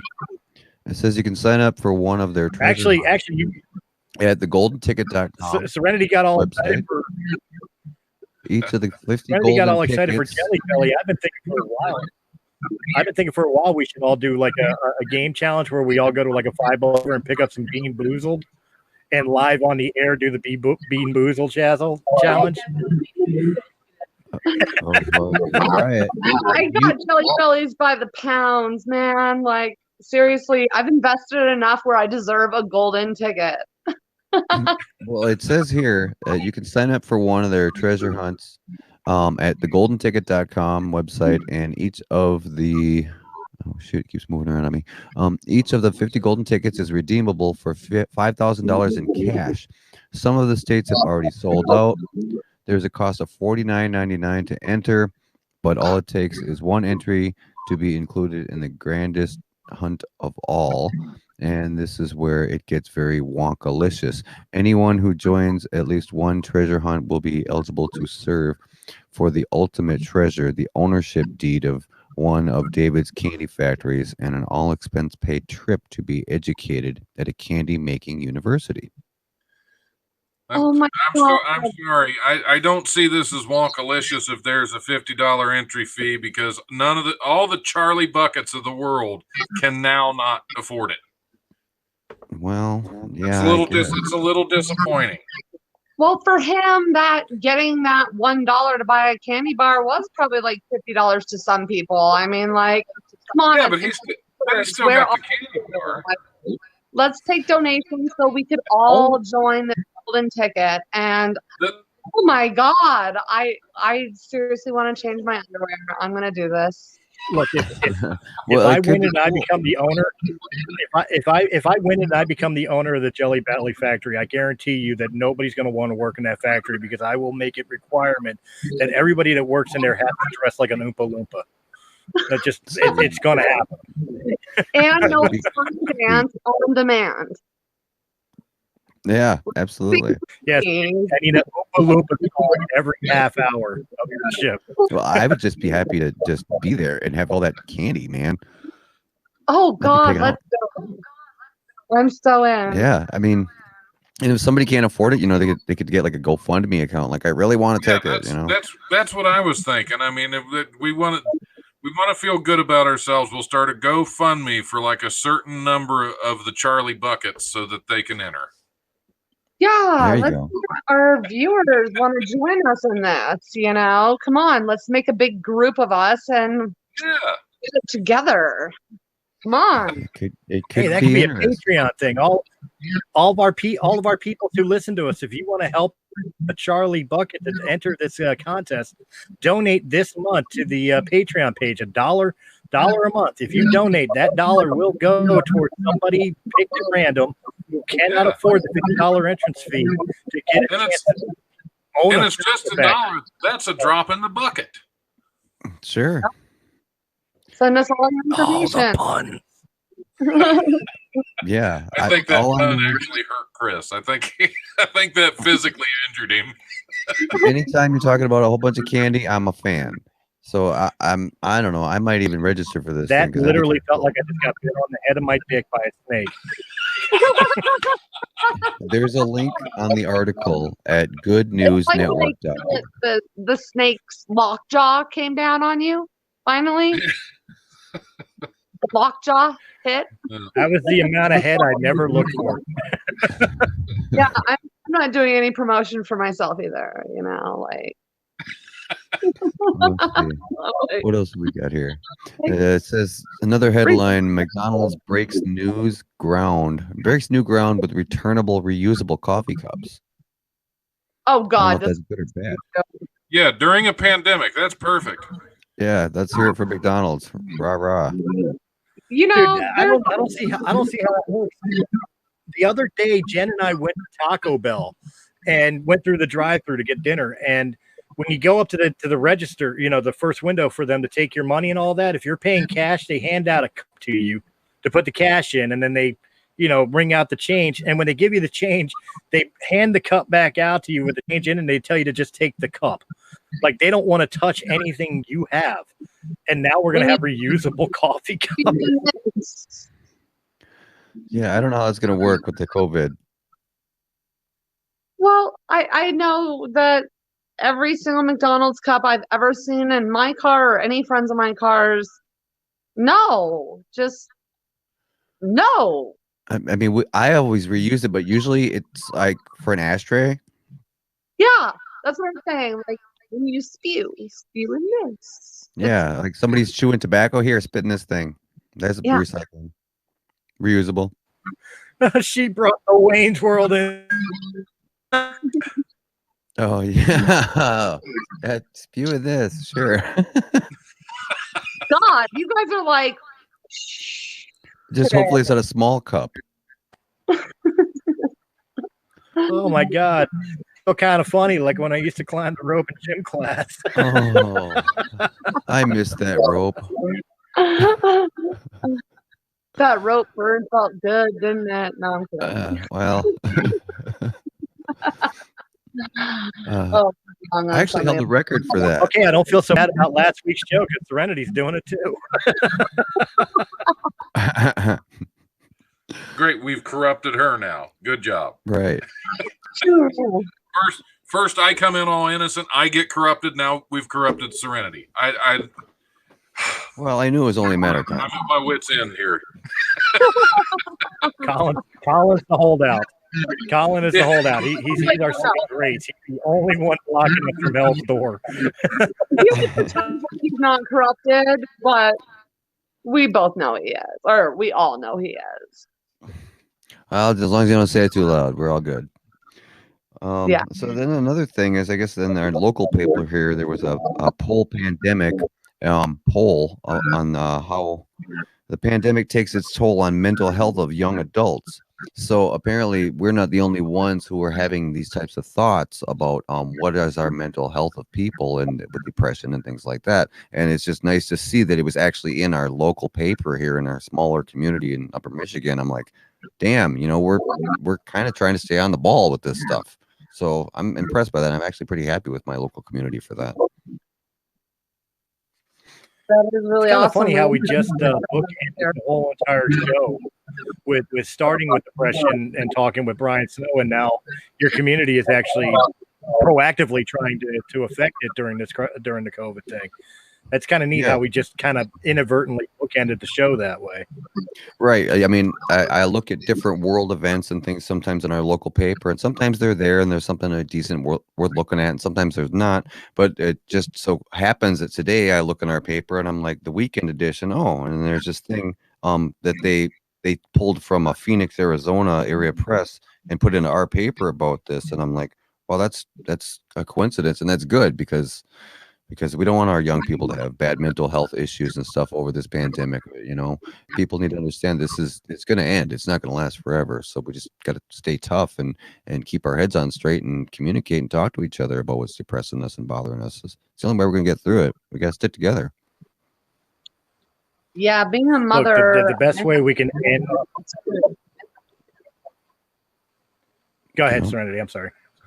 Oh, just it's very true. We have to be aware of the changes that it's putting upon our children. And a lot of people are saying that their kids are acting out. And I just try to explain to my friends, like, you know, look at it from their point of view. A year ago, it was nothing like this. Like, this is totally life-changing for them more than it is for us. And we just need to, I'm lucky because I have so many great friends, and my daughter has so many great friends that were in the neighborhood. So just remember that there's people around, and it does take a village, but communication with your kids is key nowadays, because you have to figure it out before they do something really stupid. I've seen a lot of sad news.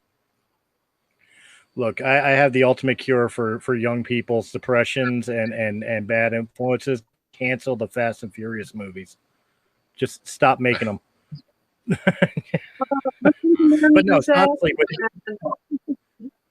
with the way especially this generation is influenced by media, whether it be music and internet, the way they are heavily influenced in certain ways, there's enough to hurt their minds as it is. This crisis has really made it even worse, especially for the younger generation. So yeah, I agree with Serenity. Like, jokes aside, we definitely need to have more open communication with our younger generation and try to keep their heads right during this. Yeah, one thing to remember about people in their early and mid 20s right now that are getting out of college, that are struggling to make it, that are trying to get out into the workforce and do what they need to do just to survive.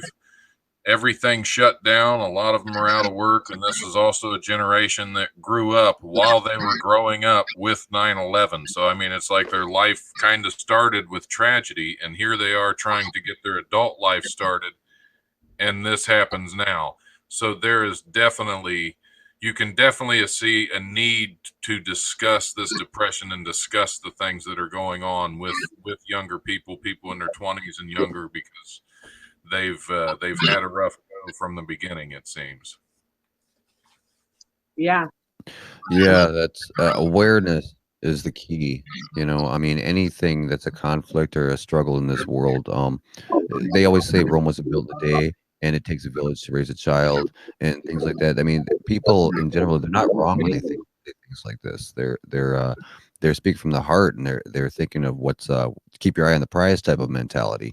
And that's the way that all of us need to think about things right now, because it's a depressing way of life for everybody to not be as social as you want to be, and not be able to go to concerts, and not be able to go to the movie theater and hang out with your friends and stuff, and have to wear masks everywhere. This is a strange time in our lives, in our existence, and for all of us to, you know, be more observing of that and open to talk about it. Like, you know, okay, well, what are we going to do? Like, we grow old and say, you remember back in the day before COVID when nobody wore masks? I mean, hopefully we don't have to wear masks forever. Eventually enough people will be inoculated where this thing will stop spreading. But it just right now, we got to make sure that our people, I mean, not only young people, but adults, that our mental stability is on track, and that people aren't getting suicidal and you know, having all kinds of issues, and, you know, breakups and divorces and things like that. People need to embrace the fact that this is a depressing time in human history. And I'm happy to see, like I said, in our local paper, they brought it up, you know. So I mean, hopefully other communities are doing the same, and I'm inspired by just seeing this, and I want to see more of it. I do want One of my to say, like, don't hurt yourself, but also don't hurt others. Like, if you are upset, if you are locked in your house and you're going a little bit stir crazy and feel any anger building up, don't take it out on anyone else. Don't take it out on yourself. Hell, like he said, email us. One of us will call you. Don't anger and violence and hurting people, whether it be yourself or somebody that you live with or a neighbor or somebody you don't even know, it is not the answer at all. Well, you know, Serenity and I a couple days ago just did a tribute to the 9/11 19th anniversary to 9/11, the atrocity that happened then, and kind of playing off of the same format of what we were discussing on there. I'm hoping that the bright side comes to the other side of COVID. And what I hope will come from the future of this is, once everything is completely lifted and we can go back to some sense of normalcy, I'm hoping people, especially in today's, this as a chance to reconnect with the human condition. And what I mean by that is, have the Sunday meal with your family. Go have picnics out in the park. Go ride the bikes with your friends and meet up at the ball field. Get outside and get away from the video game systems and the social medias, and go live life. If nothing else can be taken from this lockdown, it's that once it's over, now you understand why it's so important to go out there and have that human connection. At least that's what I hope. I have to say, I have not been on Facebook since the end of June, and I feel great. So there is no harm in taking a break from that little friend of yours with the F, you know. So I'm kind of anti-social media, but yeah, just reach out to people, reach out to your neighbors. My neighbors come next door all the time. Hey, do you have a bottle opener? Hey, do you have some milk? I mean, I'm in a good situation because I have great neighbors, and I hope that we all can try to build that in our own communities. I know Colin has a good situation. Yeah, I got my family. My mom and dad are here. They're getting older, so I'm doing everything I can around our family restaurant and things like that. My nephew. I got other people that I work with in the kitchen that are there to support me if I'm frustrated or got concerns about relationship issues or something. Sometimes they're like, oh, don't look at it that way, think about it this way. It's better to think about it that way or whatever, and don't get depressed over stuff. And so, you know, it's good to have friends around you that help lift your spirits and help you talk through things sometimes, just to get crap off your chest. You know, maybe sometimes that's the best, you know, thing to do, is just talk to someone, just so that way you're like, it's not bottled up inside. You know, if you get it out there, then it's like, oh, sometimes that's what the relief I need, you know. And everybody's going through this, so like, I really think, like, if everybody pays attention, that'll be like the biggest help that we could do, is just pay attention to our fellow mankind. Yes, and try to relieve each other's pressures, like we were speaking of earlier. Well, again, it comes down to a lot of things, like like Serenity said at the beginning of the show, and Don Smith is the ultimate person in this group, as far as this is concerned, in the fact of like, laugh, find the humor, find the comedy, in things, because laughter heals. Laughter has always healed. So, find a reason to smile every day. But, we here at Realm of the Mist, I like to think Realm of the Mist in general is a family environment. I hope that everybody does have an open door policy with everybody within the group, that if we ever needed to speak to each other, we're just a phone call or a FaceTime or a Facebook Messenger away from each other, even though we all live in different states and different things. But the keys to getting through all this depression, through all this, for lack of better, cabin fever that we're feeling from the quarantine and the lockdown and everything else, it's just talk to somebody. Talk to anybody. I don't care if it's a priest, if it's a family member, if it's a good friend, if it's us. Talk to somebody, because it's better to let it out than keep it in. Yeah. You got to have friends to lean on. That's key. If you keep it all bottled up inside, you don't know when it's going to come out, and you can't control that. If you control it and you talk to somebody about what's bothering you, the right person can relieve that anxiety, and then you can let some of that depression go. And if you feel like you don't have anyone to reach out to, think again, because there's always somebody that cares about you. And if you really don't feel like you have anyone, we also have the National Suicide Hotline number, or us. I mean, come on, I have insomnia. I know a lot of us work a lot of hours and we're very alert people. We would love to help our fans. We would love to be there for you. If you feel you don't have anyone, you got us. So definitely don't feel you're alone. That's it. And at the end of the day, if you take nothing else away from this show or this company or anything in general, it's the very simple fact of you're not alone. Yeah. And like Chris said, we're all family. I just wish you would stop calling me daddy. Okay. Who's your daddy? Would Uncle Don be better? Would Uncle Don be better? That's fine. Uncle Don with the dirty van. We love you, Uncle Don with. He's the one getting the jelly bean factory now. Okay, so you're the one getting the jelly bean factory now. I don't want a jelly bean factory. That's. Hey, you said it's going to be drawn at a jelly bean factory in a panel van. Yeah. Yeah. Hell, me and Serenity will come hang. Well, Eating me some jelly beans. All right, it's a deal then. We got to stop making those jokes. Yeah, we got to stop making those jokes before Don winds up with a little blue square on top of his house on Google Maps. Yeah, I don't need that shit, man. I'm already childless and live by myself. I mean, I don't need any of this shit, man. Well, that's great. Let's get him a candy factory and we'll film a musical. There you go. We'll film a musical. We'll get him a candy factory. We'll film it in the candy factory, but it'll be a musical with Schindler's List. Really fuck with people. And we'll get the cast from Breaking Bad. Nice. Damn.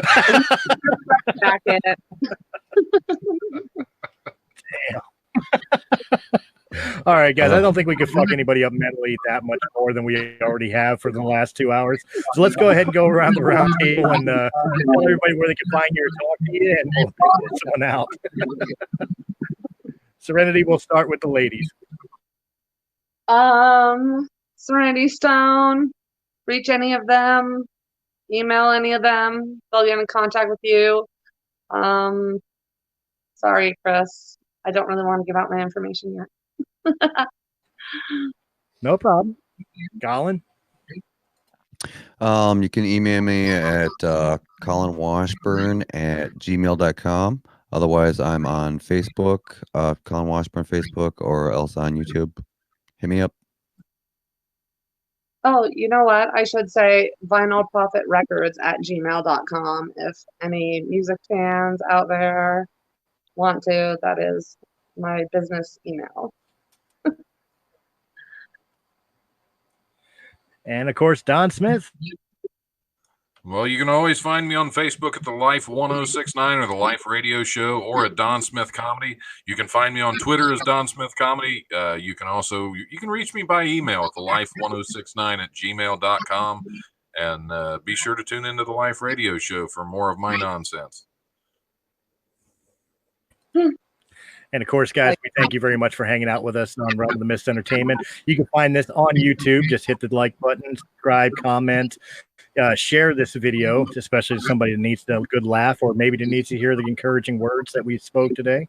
And of course, if you wanted to hear us in audio-only format, you can find Realm of the Mist Entertainment on Anchor.fm, Apple, iTunes, Spotify, Pandora, iHeartRadio, or wherever quality podcasts can be heard. Myself, you can find me on all the social medias, Michael Stolle, or Realm of the Mist Entertainment, and you'll find me there. And of course, again, guys, I will reiterate, if you have nobody in your life that you feel you can confide in and you really feel like you need a friend to talk to, just email any one of us at realmofthemistentertainment@gmail.com. In the subject, let us know which panelist you'd like to speak to, and I will make sure that message gets forwarded to the correct person, and they will respond to you. If nobody else will talk to you, we may be nobodies in the grand scheme of things. We'll be there for you. Never alone. And guys, on that, we will catch you on the next Breaking the Fourth Wall Weekly. Until then, have a good week, guys.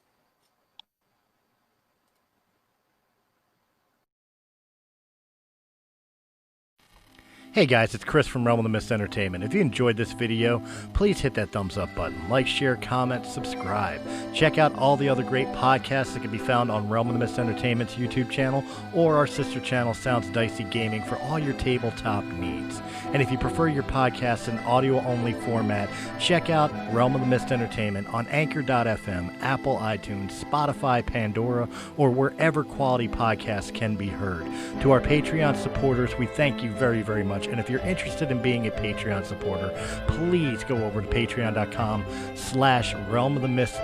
And just $1 a month gives you exclusive content and helps our channel out greatly. Guys, again, thank you very much for joining us, and we will see you on the next episode.